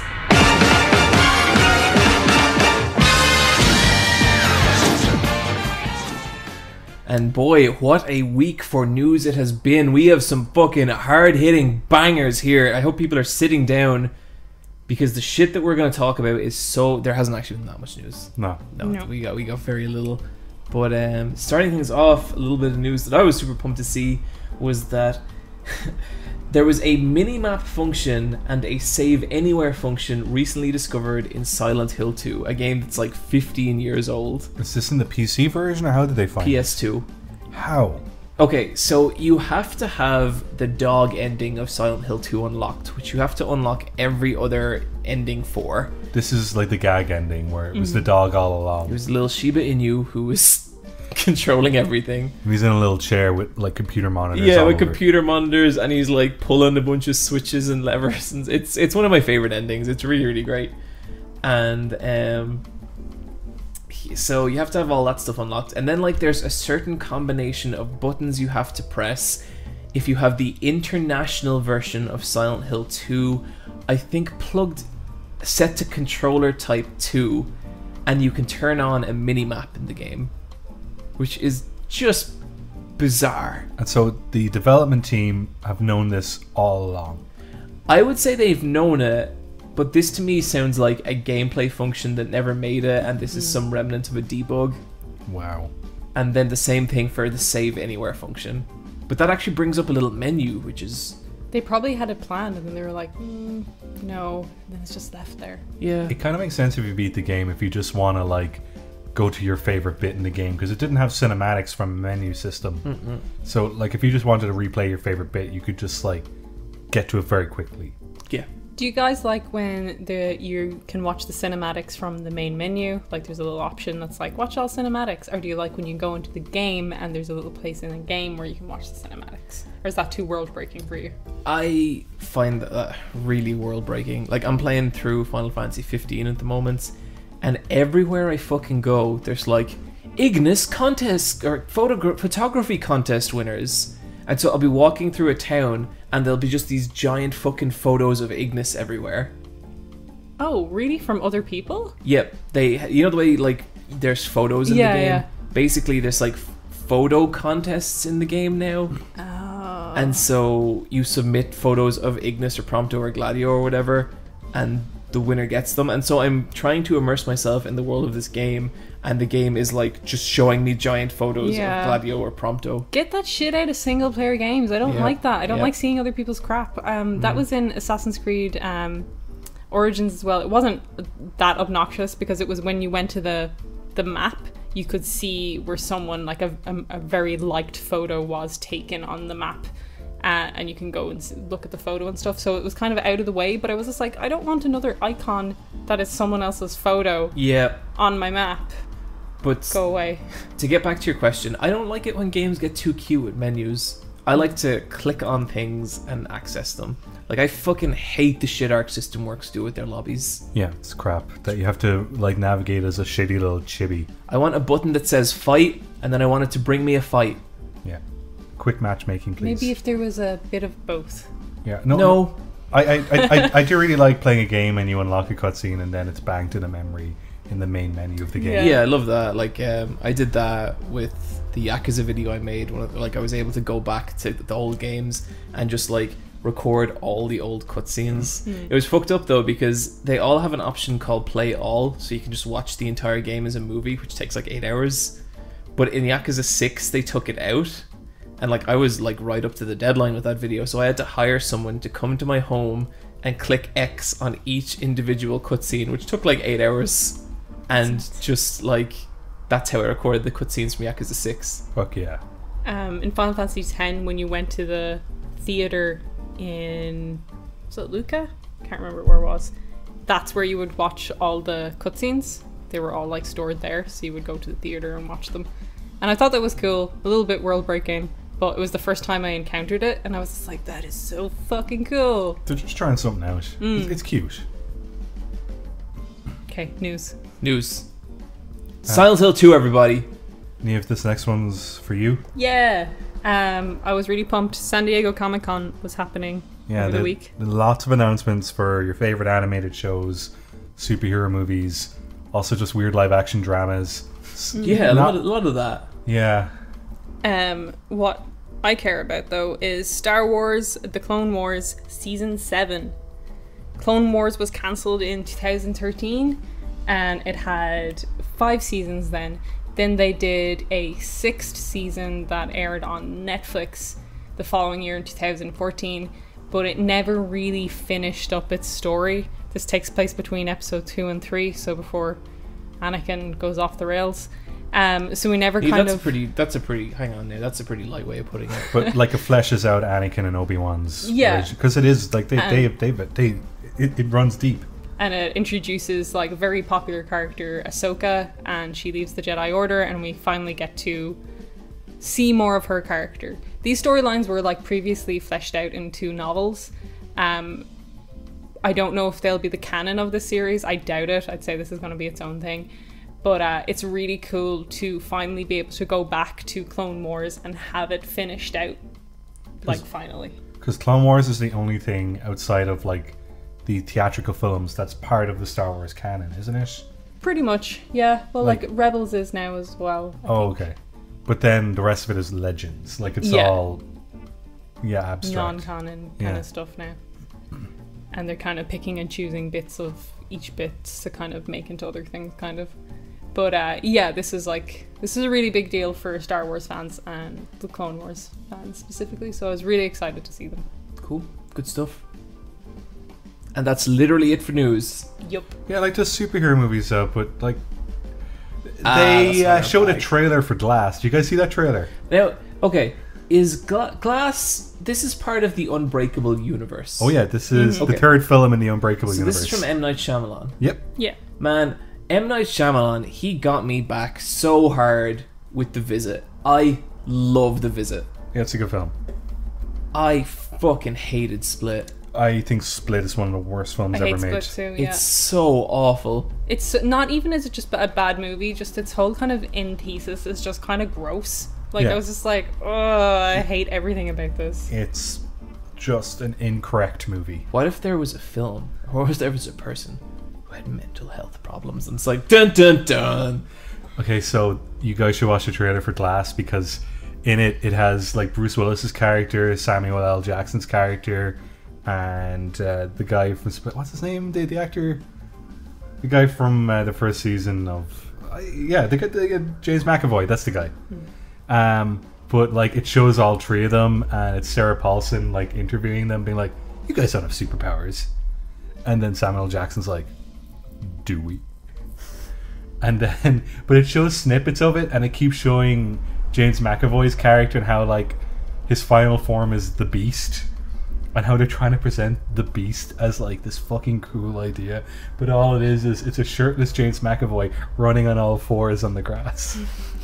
And it looks real. That is terrifying though. And, Like James McAvoy was running shirtless at you. But like you're watching and you're just like, this is so funny because it looks so bad. And like, what is that? That like, so the bad guy's ultimate like how he got to be the most evil guy is that he has unchecked mental illness problems. Like, oh no, like get the heroes out to save us. And like it's so weird. I have always thought that mental illness can be cured with a good solid beating. No, exorcism. That's it. Because there's a long history of that working. But so that's all you need to do. But they're really pushing Mr. Glass, because I really like Unbreakable, and I like. Is Unbreakable good? Unbreakable's great. Yeah, that's a great fucking film, and that's made before superhero movies. Like Unbreakable was made like 20 years ago. I think it's his best one. It's definitely in my top 3. But Neve, the girl climbs into the oven in The Visit, and it's spooky. I'm sure it is. Have you seen The Visit? No, I haven't seen The Visit. Oh, it's a really fun horror movie. I will watch it. Yeah. Yeah, no, it's very good. There's a kid who raps in it. Yeah. He's terrible. It's a really good bit with a diaper. I knew you'd fucking know that bit, Brian. I knew it. You're not making this sound scary at all. No, it's a special movie for a special guy. M. Night Shyamalan, is he the special guy, or are you the special I'm guy? the special guy. Okay, the M. Night Shyamalan bit in that film is fun, I thought. It's very good. Is there a twist in it? Like all of them? Kinda. I really like Signs. I've never seen Signs. Oh man, Signs is so good. We've watched in Canada. Yeah, we should. We have to watch the last 40 minutes of Enter the Void in Canada. So me and Brian watched Enter the Void recently. Neve hung out with our girlfriends recently. And I did. John, myself, and Biscuit the Hedgehog all watched Enter the Void. Yeah. And Biscuit got fed up with it because of the flashing colors. But you were having a great time because you were like, "What's this movie about?" And then I was like, "You'll see." No, you were like, okay, here's what this film's about, and you told me exactly what it's about in the first 10 minutes. Yeah, but that's fine. Totally different. Enter the Void is one of those movies. Enter the Void is the Azura's Wrath of movies, where if someone was like, I fucking hate that movie, I'd be like, yeah! That film has the best visual effects of, like, I loved it. most films. I felt cool watching that movie. Yeah. He has a new film coming out soon, Gaspar Noé. It's coming out in, like, September or October, so I'm hoping our local art house cinemas do, like, a block of all his movies. Brian, you told the story of seeing the film Love in the cinema on this podcast before, didn't you? I did. Yeah. Love had a one-night screening in select cinemas around Europe, and I saw it in 3D. Because that is a 3D film about love. Yep. It is one of the most disturbing films I've ever seen. And one of his other films is called Irreversible, I and hate that movie. that film is so fucked up. Irreversible, what's it about? It's notorious because it has a extended rape scene that the camera doesn't move from. Oh, Yeah. dear. But it's played in reverse. It starts at the end and it plays true to the start. Do you know Like that that scene was all digitally composite? So they had the actors, the location, and any background. All of that was shot separately, and a bunch of that stuff at the end was CGI. Because it's the only way they could do it. Is it the same as that other film, Memento? Tiny bit, but not really. Kinda. This also has a bit where a I kind guy. of hate Memento. I haven't seen it. in Yeah, ages. I haven't seen it in ages either. It's like, because it's told out of order or told backwards or whatever the fuck. It's not good. Like, that's the best thing about it. This has it as well, but like this is all distorted and it uses weird music that makes your stomach feel bad.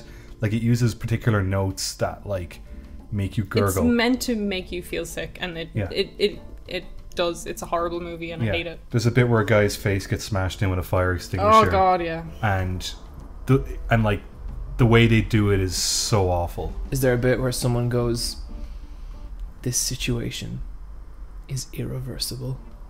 I think it's French or some shit. Isn't Yeah, it? it's Well, French. then what's the fucking point? Yeah. It has Monica Bellucci in it. Yeah. She's great, but I feel so bad for her in this movie.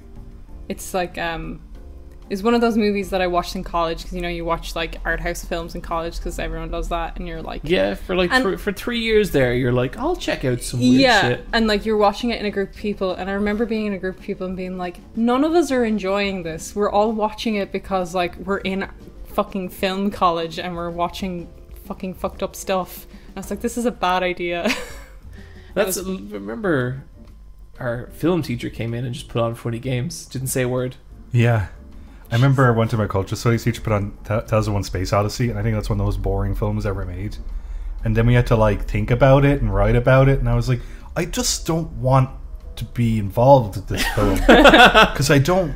You don't like 2001: A Space Odyssey? No, I think it's really boring. I really like it, honestly. It's gorgeous Yeah. looking though. I don't appreciate that film in any capacity. I think it's fun. I know it's a very important film, but I can't do that. That's fun. I don't like Like, that film. I don't care about how important it is. 'Cause, like, I enjoy that movie. And I just really like One Point Perspective, and it has a lot of it. Yeah. no, like I respect everything that film does. I don't Okay, want it. what's the most respected film that you're just like, that's a piece of shit? Yeah, for me it's Space Odyssey. Eve? God, I don't know. Come back to me. Okay. Yeah, so like what like have What's- you guys what's- seen Citizen Kane? Yeah. And I do you like that film? I don't care about it being like important or whatever. I watched it and I enjoyed it. Have you seen Casablanca? No. That's a very good film. That's a great film. Yeah. Yeah, that film is an absolute classic. Trying to think of like another one. Have you seen Red Shoes? No. That's a very important film. Have you seen The Wizard of Oz? Yeah. What do you think? Yeah, it's fun. I love The Wizard of Oz. I think Yeah, it's it's one of my good. favorite films ever made. Yeah, like you know how sometimes you're just like, that film is not for me. Yeah. It's just not ticking any boxes. I remember, this is kind of different, but I remember after I saw The Dark Knight Rises, I was like, I was with like a friend and a group of his friends, and I was like, I thought that film kind of sucked. And one of them got, like, this was right after seeing it, and one of them got so angry he was like on the verge of starting a fight with me. Pulp Fiction. I don't like Pulp Fiction. I love Pulp Fiction. Oh, I love it so much. I really like Pulp Fiction, but I can understand if you don't like it. Big Lebowski. You guys like The Big Lebowski? Yep, I like it a lot. And that's like one of those. Okay, like, I got one. And I haven't rewatched this film in years, and so it's kind of thinking maybe I'll have a new appreciation for it. I think Ghost in the Shell is so boring. I've What? never finished that movie because it's so boring.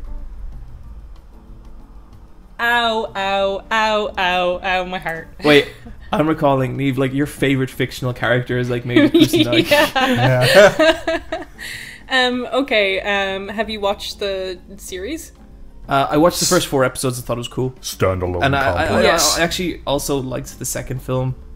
Yeah, I like the second film. I just don't thought it was know. really pretty. Like, really, Yeah. really pretty. I think the way, if you want to watch the Ghost in the Shell movie, the way you do it if you haven't read the manga is to watch the TV series first and then watch the movie.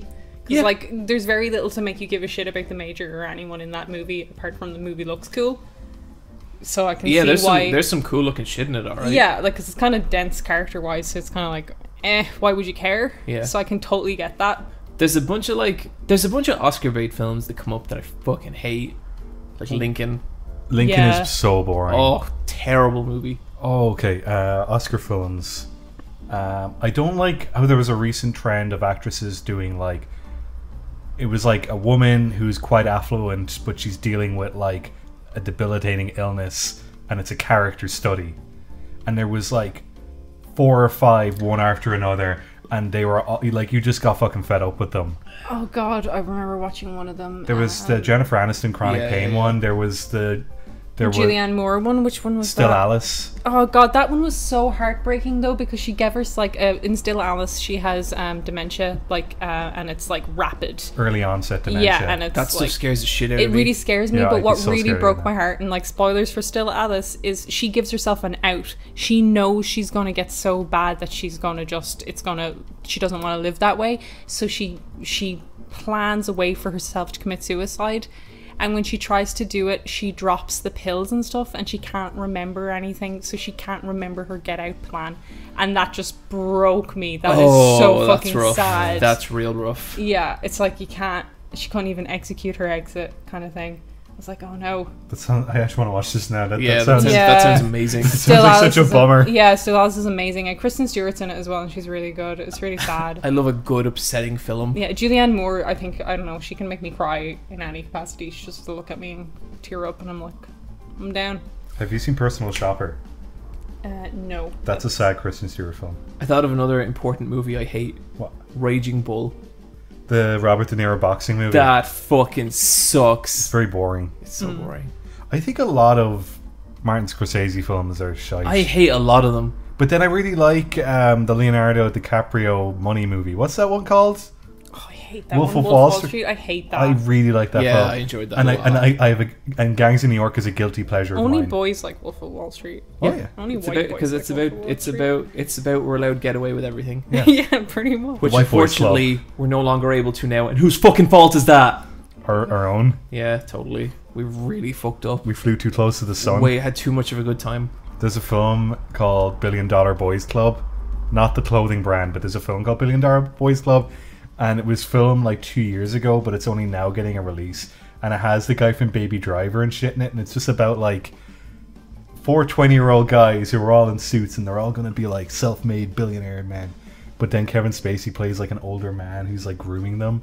And like it got delayed a year, and then they were like, no, we're going to release it. And it's like, you don't ever release You it. guys probably should have released that earlier. No, it's just like it's such a it's just, I really want to watch it just to see how incorrect it is. What's your favorite Martin Scorsese film? Maybe Goodfellas. Okay, I watched Cape Fear, and then I watched the Simpsons episode of Cape Fear just before it, and it was so funny to watch them back to back. And I don't know why we did it, but it was brilliant. Oh, I didn't know Cape Fear was him. Hit that for sure. Yeah, Cape Fear is so I funny. really like Shutter Island. I hate Shutter Really? Island. Oh my god, Really? that film is so ugly. Shutter Island to me is the corniest film I've ever seen. film is like dog when shit. you know the way I like all this shit that's like real The Wolf of stupid. Wall Street is way better than Shutter No, it's Island. not. Oh my But god, you it know the way is. I like all this shit that's like real, just stupid, edgy bullshit, like just edgelord, like Yeah, Fight Club. garbage. Yeah, all that stuff. Fight Club Shutter and Seven Island to and me nothing. is like a film that is just too lame edgy for even me. I would never describe that film as edgy. Like, what's edgy about it? Like, he's just Neve, a detective. Neve.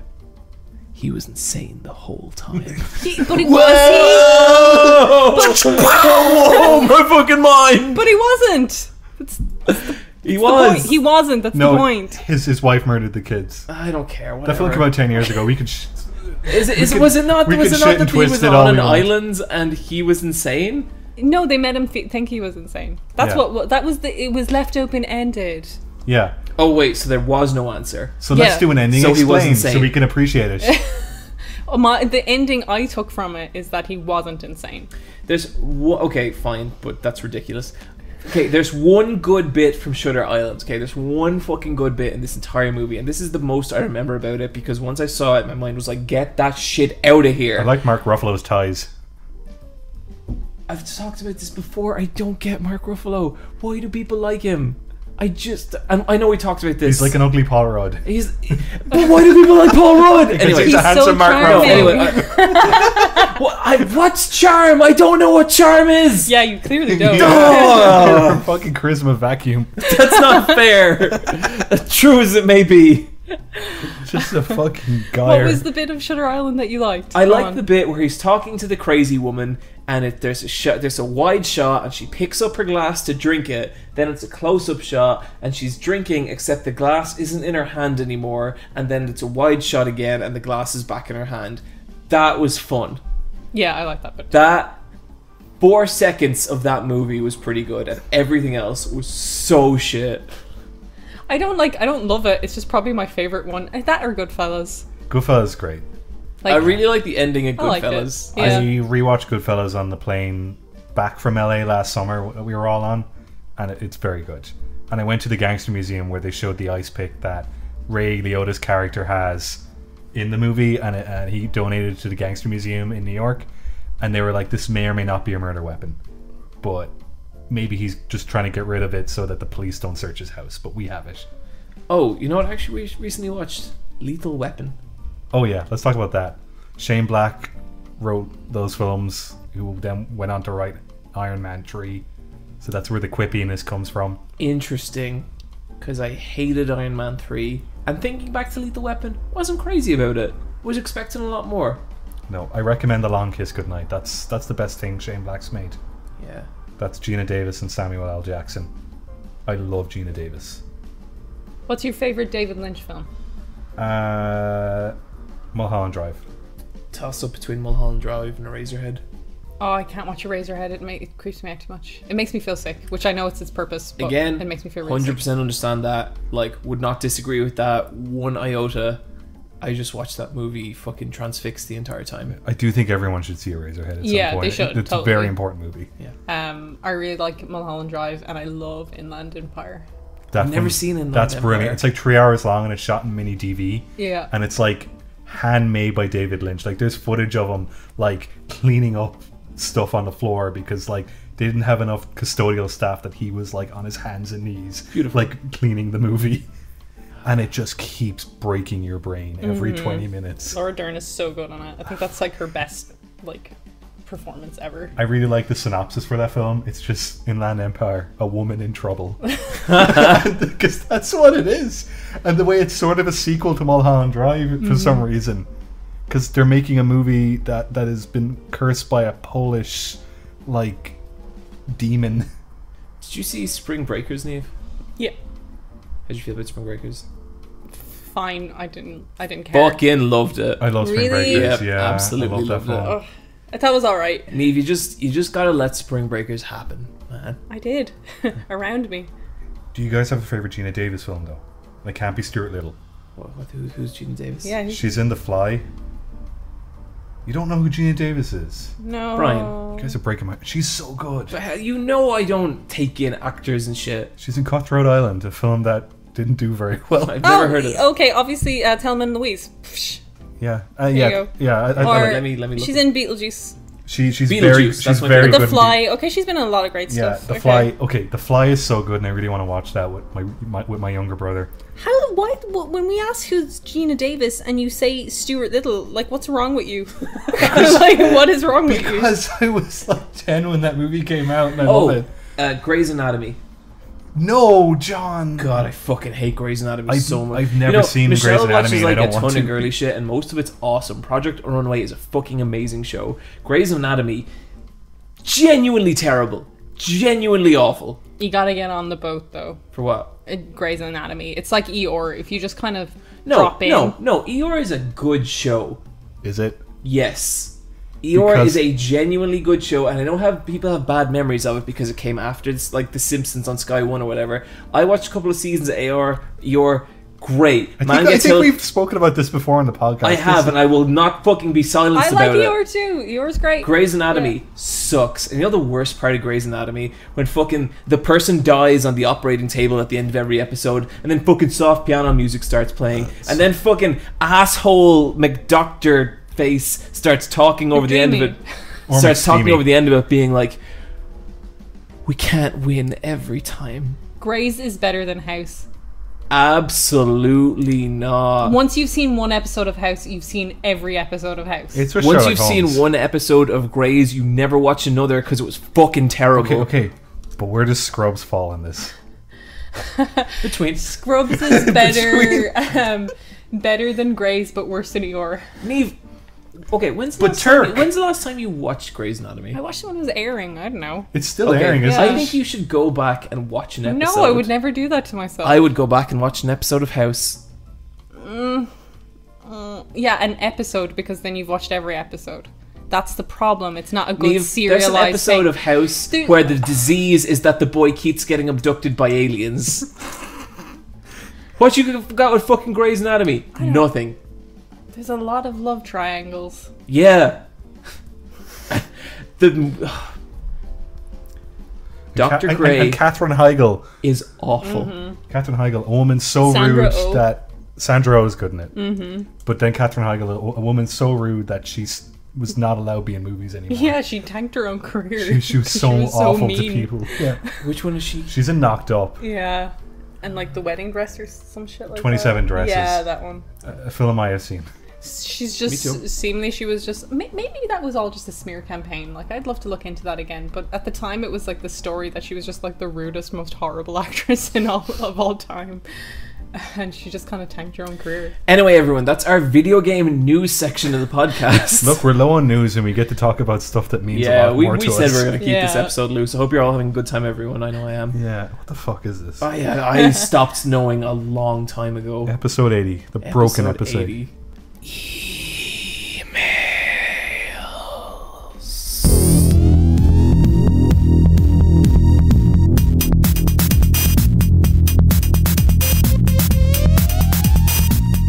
Emails. Okay, this first one is from Jesus. These are 3 quick questions. Awesome. Let's start it off nice and easy. 1, how do you like your coffee? Black as sin. With a little bit of milk and a little bit of sugar. I don't drink coffee. Number 2, do you crunch your ice? I'm drinking a rum and coke, and I was crunching my ice earlier on. Okay, can we get a little technical here? What do we mean by crunch? When you have a drink with ice in it, do you like put it in your mouth and start chewing it like Or a play weird with it. animal?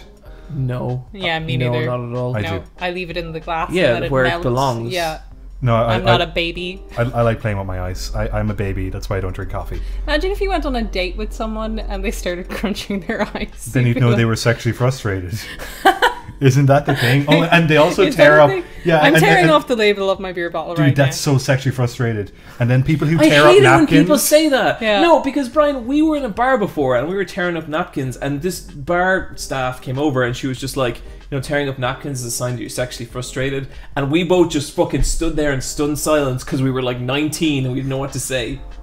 She was probably pissed off that we were making a mess that she'd have to clean up. Yeah, Yeah, that was it. that was- like that was that all was it. But it was like, But she just wanted to be snarky. I feel like she could have just been like, "Don't do that," which would have made sense. The whole label thing, the whole scratching your thing off your label, like what happens if you just like You're just a fiddler. Okay, You're yeah, like just a fiddling. fiddler. You What's have the a, smallest like, thing that could put you off someone on a date? I like to think about dating a lot because I only ever got to go on like 2 dates. If they were like super Then I rude. got snared. Oh no, do you know what? If they're super rude to waiting staff, because then you know that's how you're going to get treated in 3 months' time.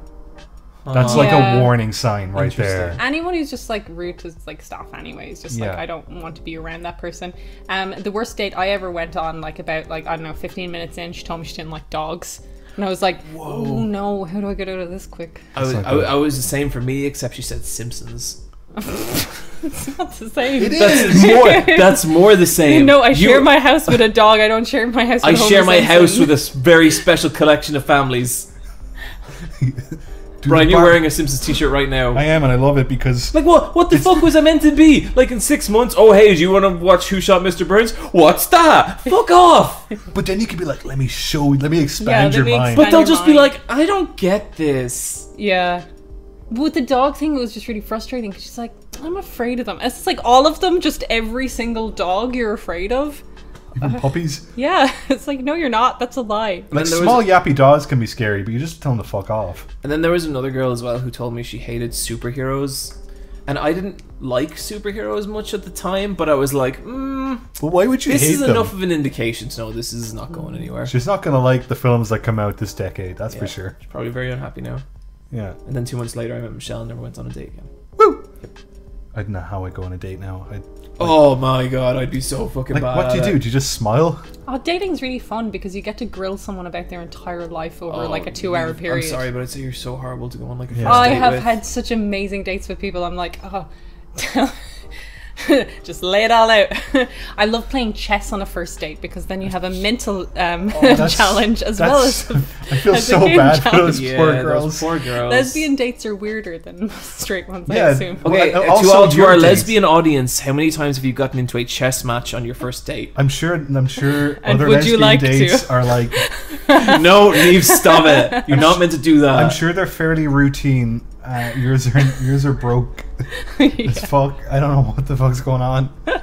Like, why are you fighting someone? Well, I need to know if they're a good partner. Okay, if fighting someone was an option on a date, I would fucking do that. Would you do like, hey, we're gonna do, because you know how sometimes it's like, hey, how about we do something fun like rock climbing, but you're like, let's do judo. Well, like, if there was like, if we lived in an alternate universe where just fighting was a socially acceptable thing, then yeah, I'd fight like everyone all the time, constantly. I'd like to do like archery or target practice. That'd be fun. What are you laughing at me? I just like if you went on a date with someone and they're like, oh, well, my fighting in this world where everyone fought, and they were like, my fighting style is crime, and they just took out a gun and put it on the table. Let's play gun. Imagine if someone was like, I really, really enjoyed Detroit. Oh. Would you just be like, I don't want to even have that argument. Yeah. I mean, I'm gonna go. you see, I'd be really interested to grill someone on why. Yeah, That's but it's why just dates are fun. It's just gonna piss them off, and it's not gonna But go. you don't need to have a second date. Okay, all right, okay. It's just like you get to meet interesting people from, like, you know, backgrounds that you would never meet before generally, and you're like, ooh, a lawyer. Wonder what a lawyer would be like. Wonder what a date with a chef would be like. I'd love that. I'd love to find that out. That's what's like super fun like about dating, I think, is just like trying everyone. But then at the end you go, I didn't feel any chemistry. Yeah, you're like, nah. But like, you know, At the point, like, I was literally like, wait, I now have the confidence to date people. Time to get in a committed relationship for the rest of my life. And that's what happened. I'd probably be like, you marry me. You be forever me. That's Help. my only advice is no, don't do that on a date. Are you sure?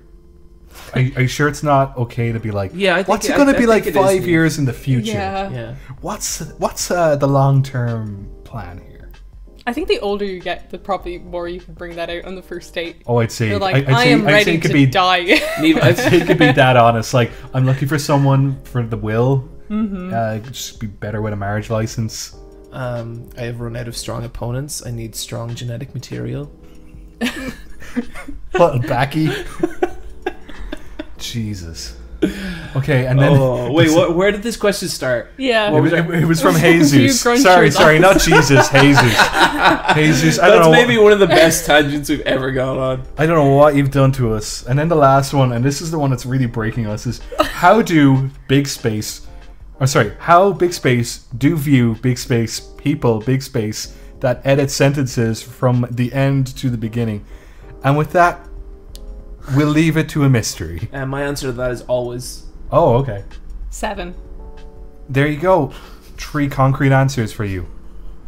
For 3 questions. Okay, this next one is from Zane. Here are the questions. John, you still like The Simpsons? Do you consider them to be completely dead? No, I love The Simpsons. Do you like as a TV show now? Contemporary would you watch modern it? Simpsons. Yeah, would you Oh, watch the most recent contemporary season. modern Maybe out of like curiosity, but like in terms of like, do I watch The Simpsons now? No. Like, It's a 90s show that's still airing. Yeah. it's seasons like 1 to 10 is really great, and I'll never stop loving that. It's on season 30 now, so 66% of the show is bad. But I mean, you know, that's still probably my favorite TV show ever, and that'll never change. Niamh, have you ever played an Ed McMillan game, The Binding of Isaac, Super Meat Boy, Endless Night? What do you think of them? If you haven't played any, get on that. I have played Super Meat Boy and I wasn't very good at it, and so I didn't like it. And then I was playing Binding of Isaac and I didn't like it because I found it really hard. Then John gave me showed me how to play the game properly and made me same with understand me. it. Yeah. And then I enjoyed it much more. I didn't get very far in it, but I liked it. I think Binding of Isaac is another one of those games where it's like, if you don't like that game, that's perfectly fine. Because it's like, yeah, that's not an accessible Or game. it's Like, I just- hate that game. It's one of those games where if someone like just like shows you how to start that game, you can get so much more out of it. Because I was like, this is just awful and there's poop everywhere. And you're like, but if you look deeper into the poop, there might be something good there. Yeah, like it's got a very good meta game. Yeah, I full on went to absolutely loving Binding of Isaac to I hate it now, and I still have it on my Switch, which is like the 5th version of that game I own, and that's not an exaggeration. And I play it and I get upset because I've wasted so much of my life playing that game. It's great. Hey, Brian, why do you like Kirby so much? Because are you guys hyped for the new Castlevania Netflix season 2? Yes, I can't wait. Me too. I saw some behind the scenes of some of the compositing. That's such a good looking show. Some of the animators are just on Twitter like showing their roughs and showing all their like effect animation for that. It's so cool how open they're allowed to be with the process of this series, because it looks absolutely gorgeous. Like just yesterday I saw a compositing gif of how they do their lighting. Yeah, like, yeah. just on I saw Twitter. the same. It's so cool. Yeah, like it really, really gets you interested because like you're like super curious to see what happens next, but you really, really appreciate the art of that show. Yeah. Because you get to see the start to finish. John, the director of Castlevania, watches your videos. How does that make you feel? That's one of those things where it's like it's just too weird to think about.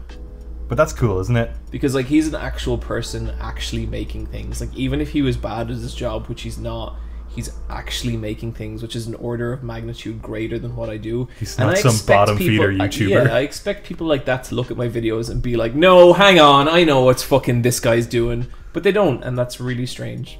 Yeah. I also love Trevor Belmont as a character. I think he's really fun. He was fun, wasn't He's he? great.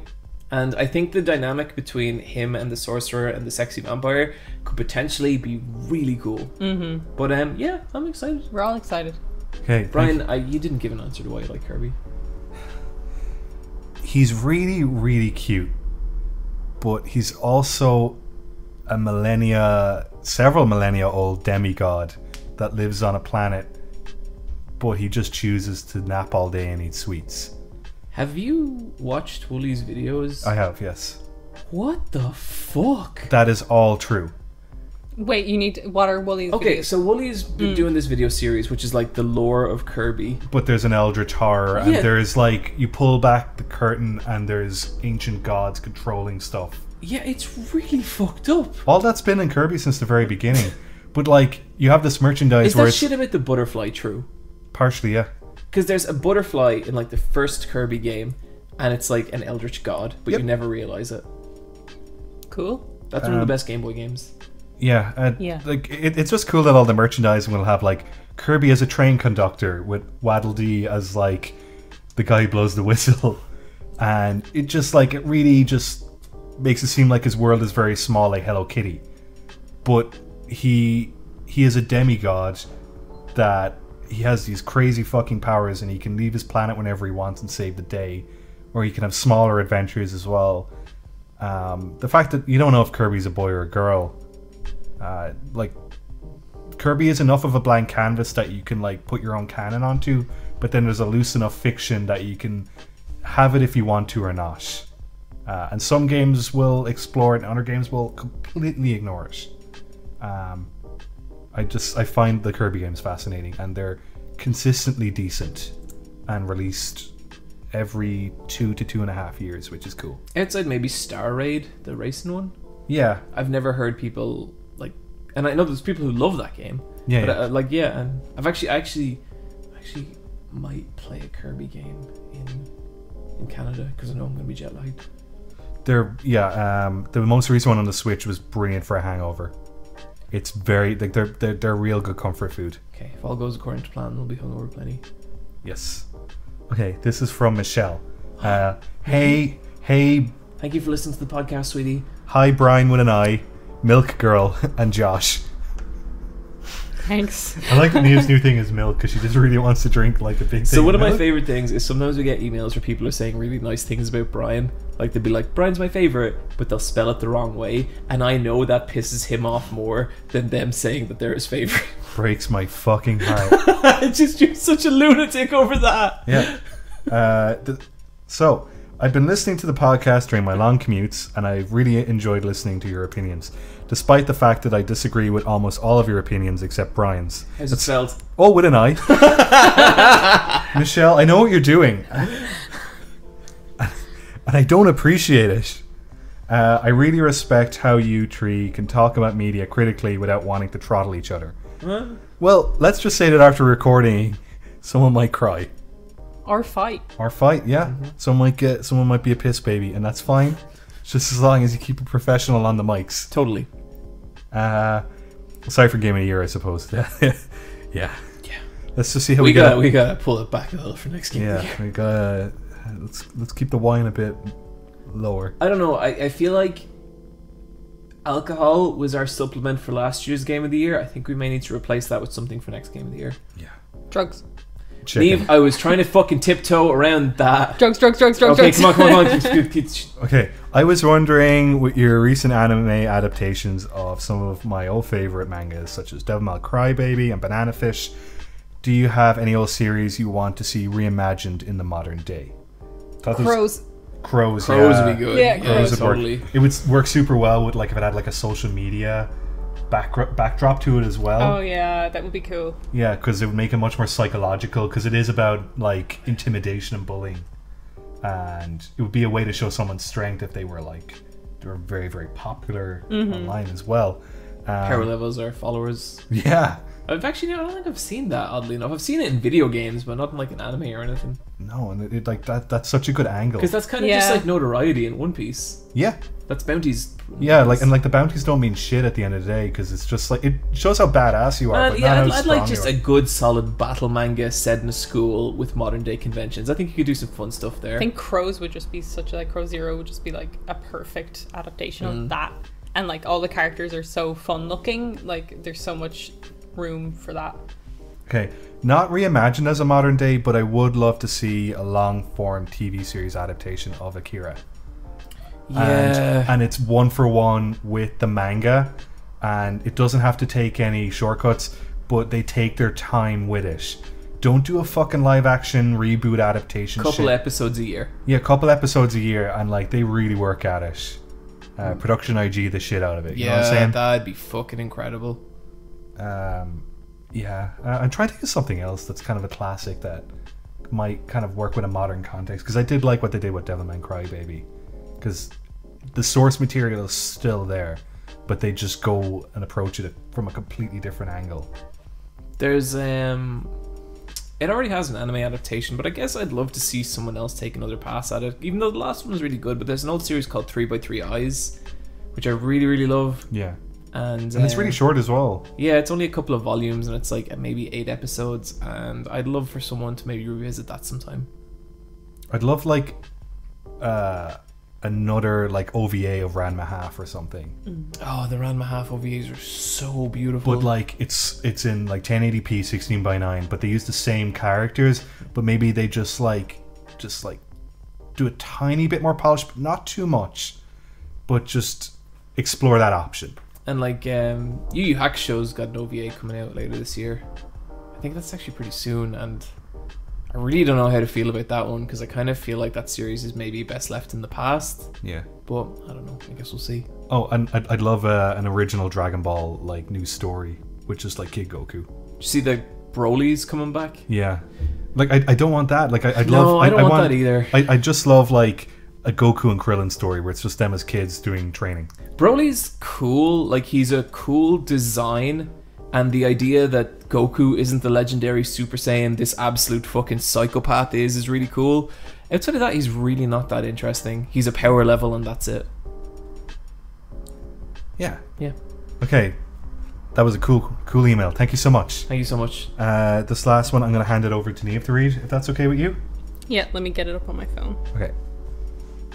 This is from Logan. Yeah.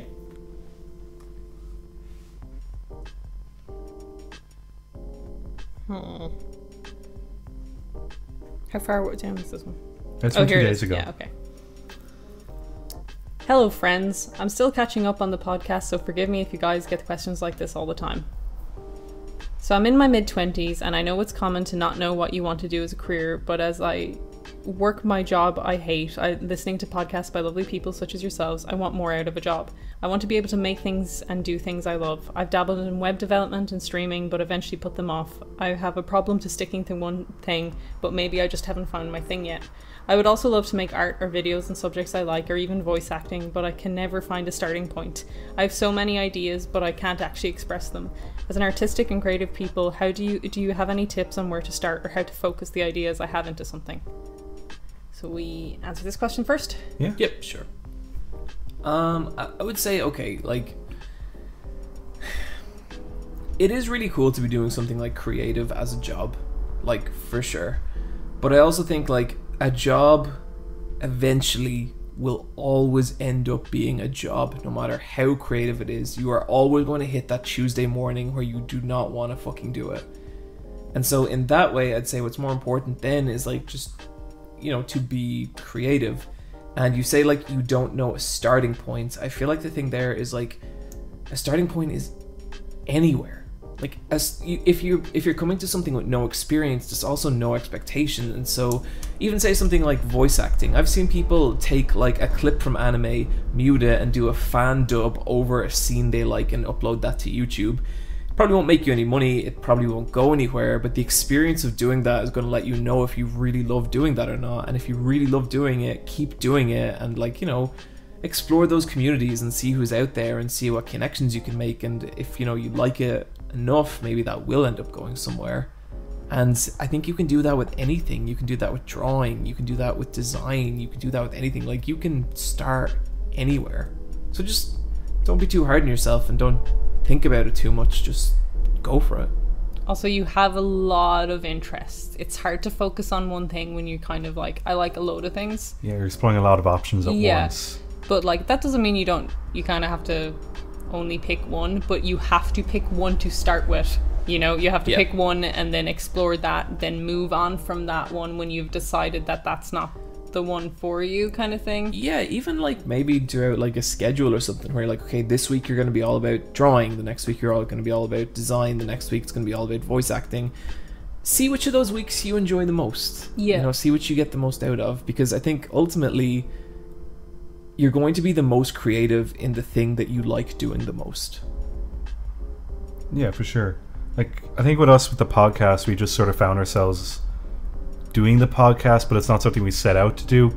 But there's stepping stones of other things that interested us that we use in the podcast, like filmmaking, like even filmmaking, because we are making short stories that are just audio only.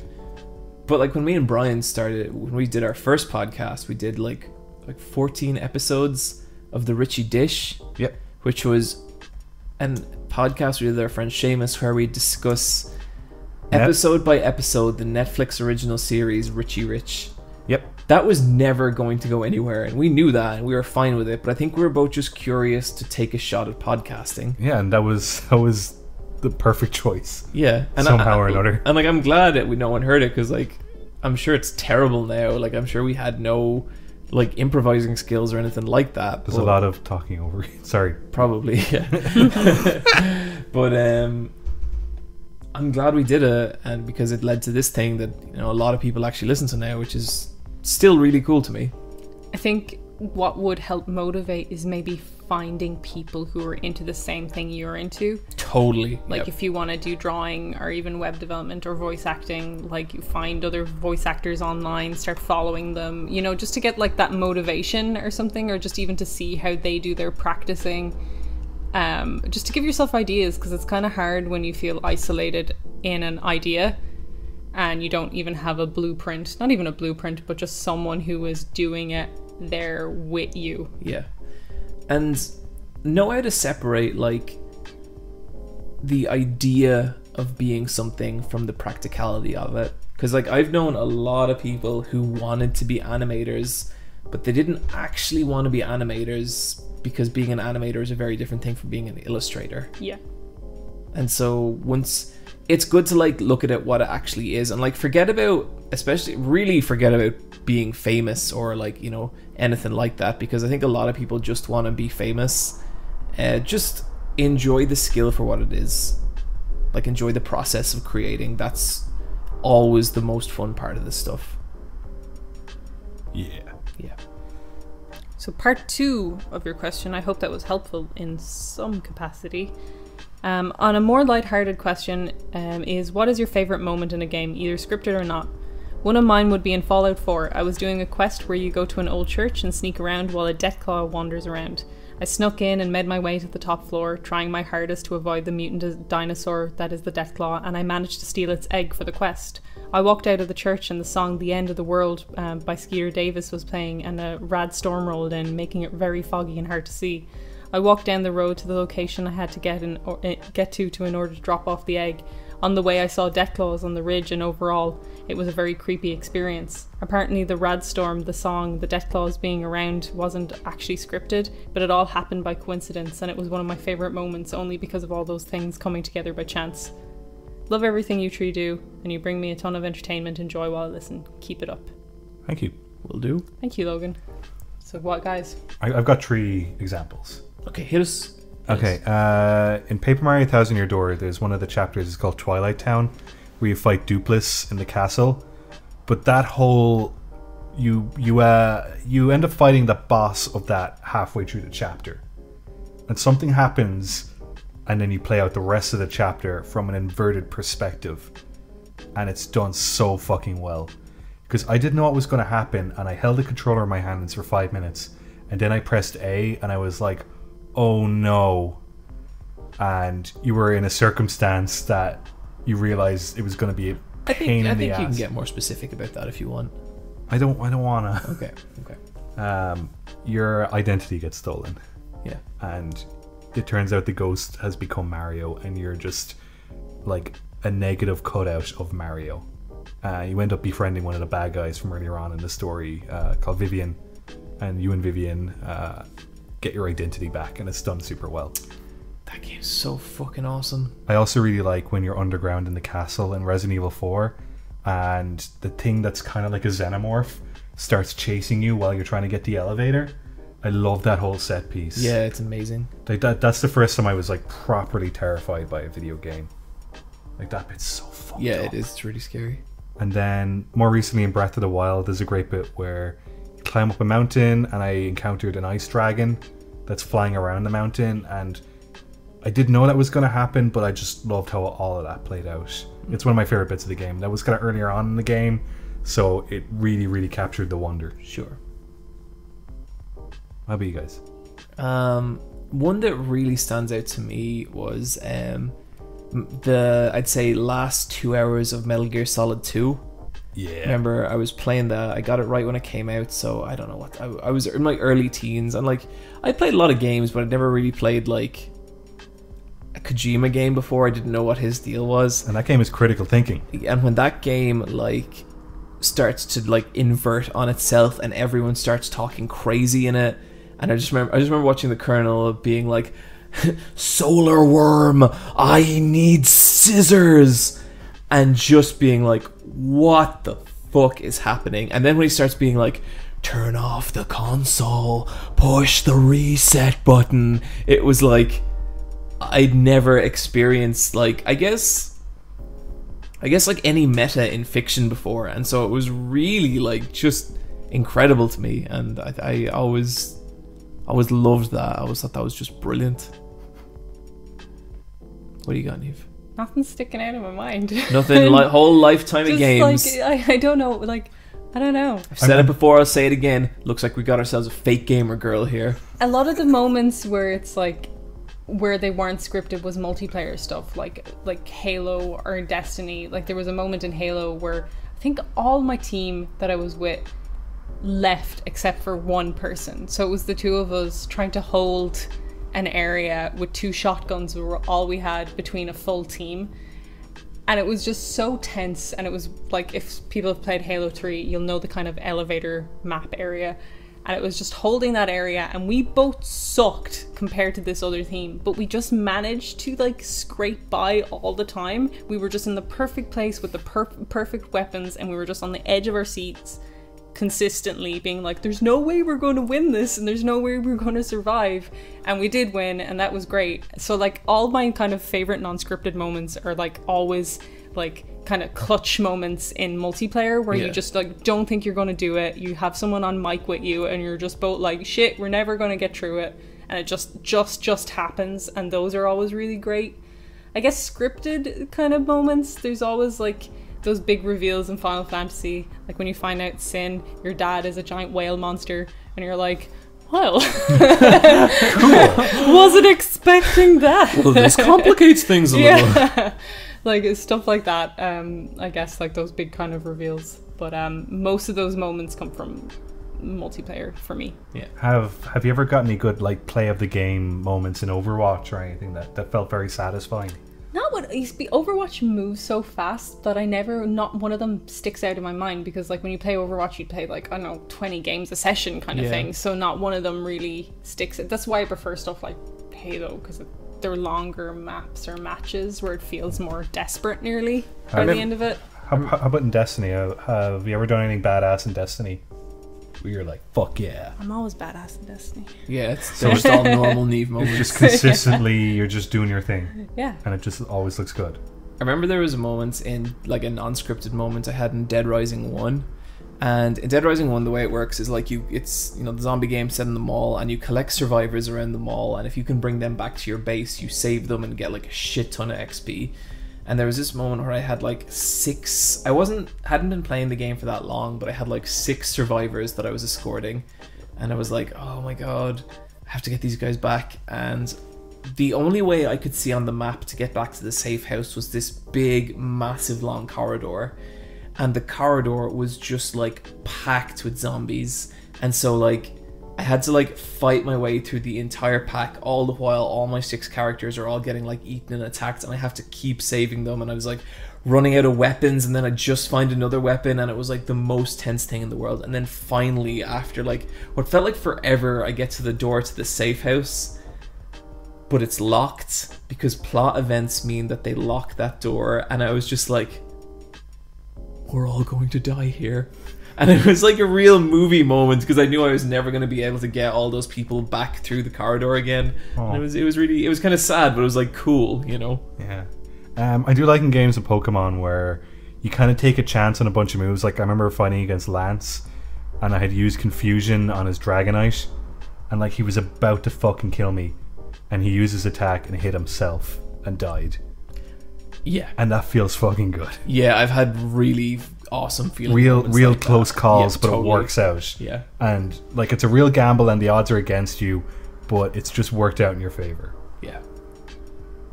Yeah. Great question.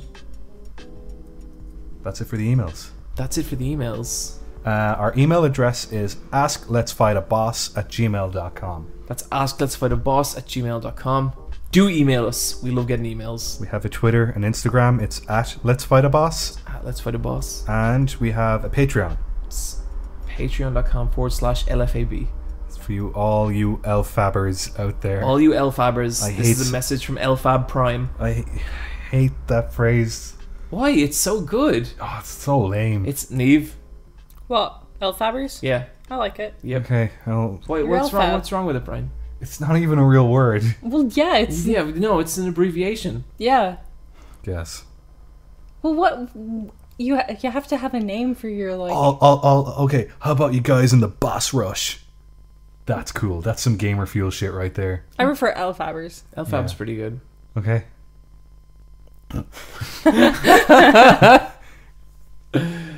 Alright. Oh, okay. Let's close this one out with some loot drops. Hey, John. What do you got? Okay. I got another video from one of my favorite content creators called Showbuckle. And Showbuckle's channel was unfortunately shut down by New Japan. He specializes in videos just about New Japan, and he did a really, really cool video on an Irish wrestler who goes by Finn Balor, but who was known as Prince Devitt in New Japan. And this is the guy that actually started the Bullet Club. And it's a really cool video, but Showbuckle has always been like a really strong editor, which is something I think is really hard to come by on YouTube.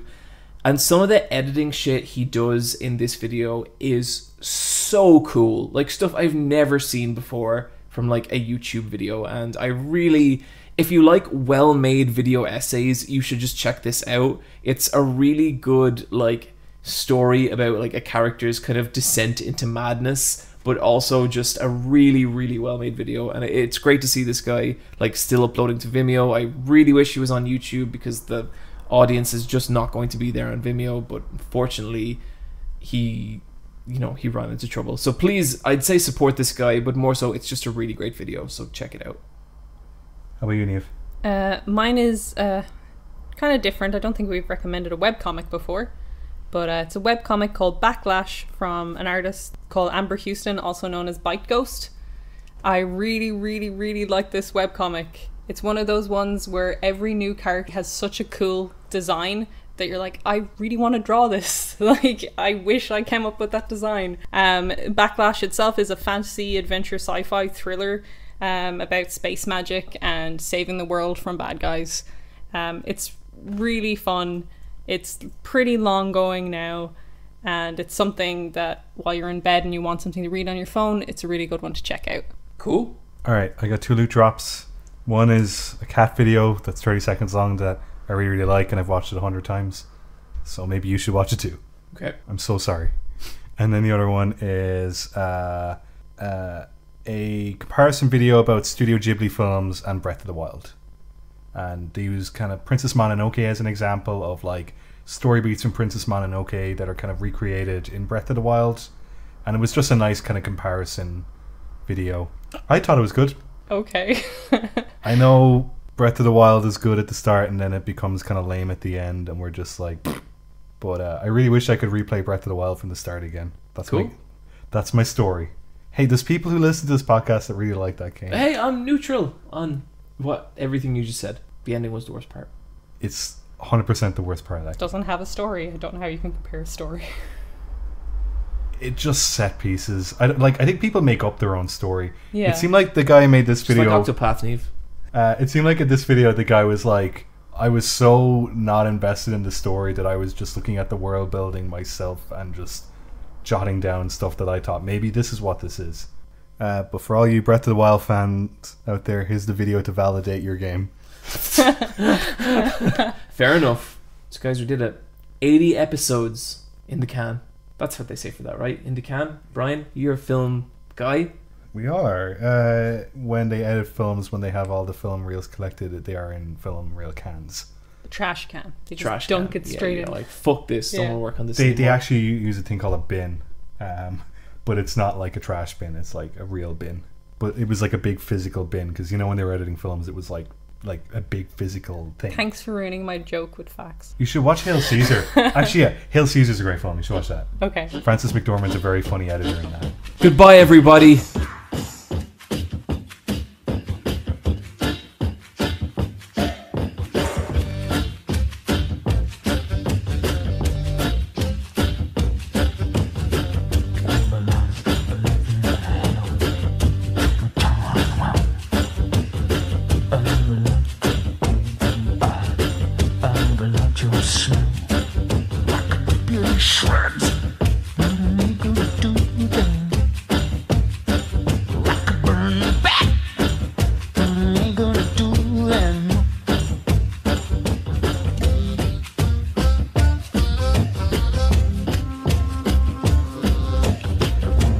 Don't stick a needle in your back, but there ain't no love, it seems I can't do that.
but there's a good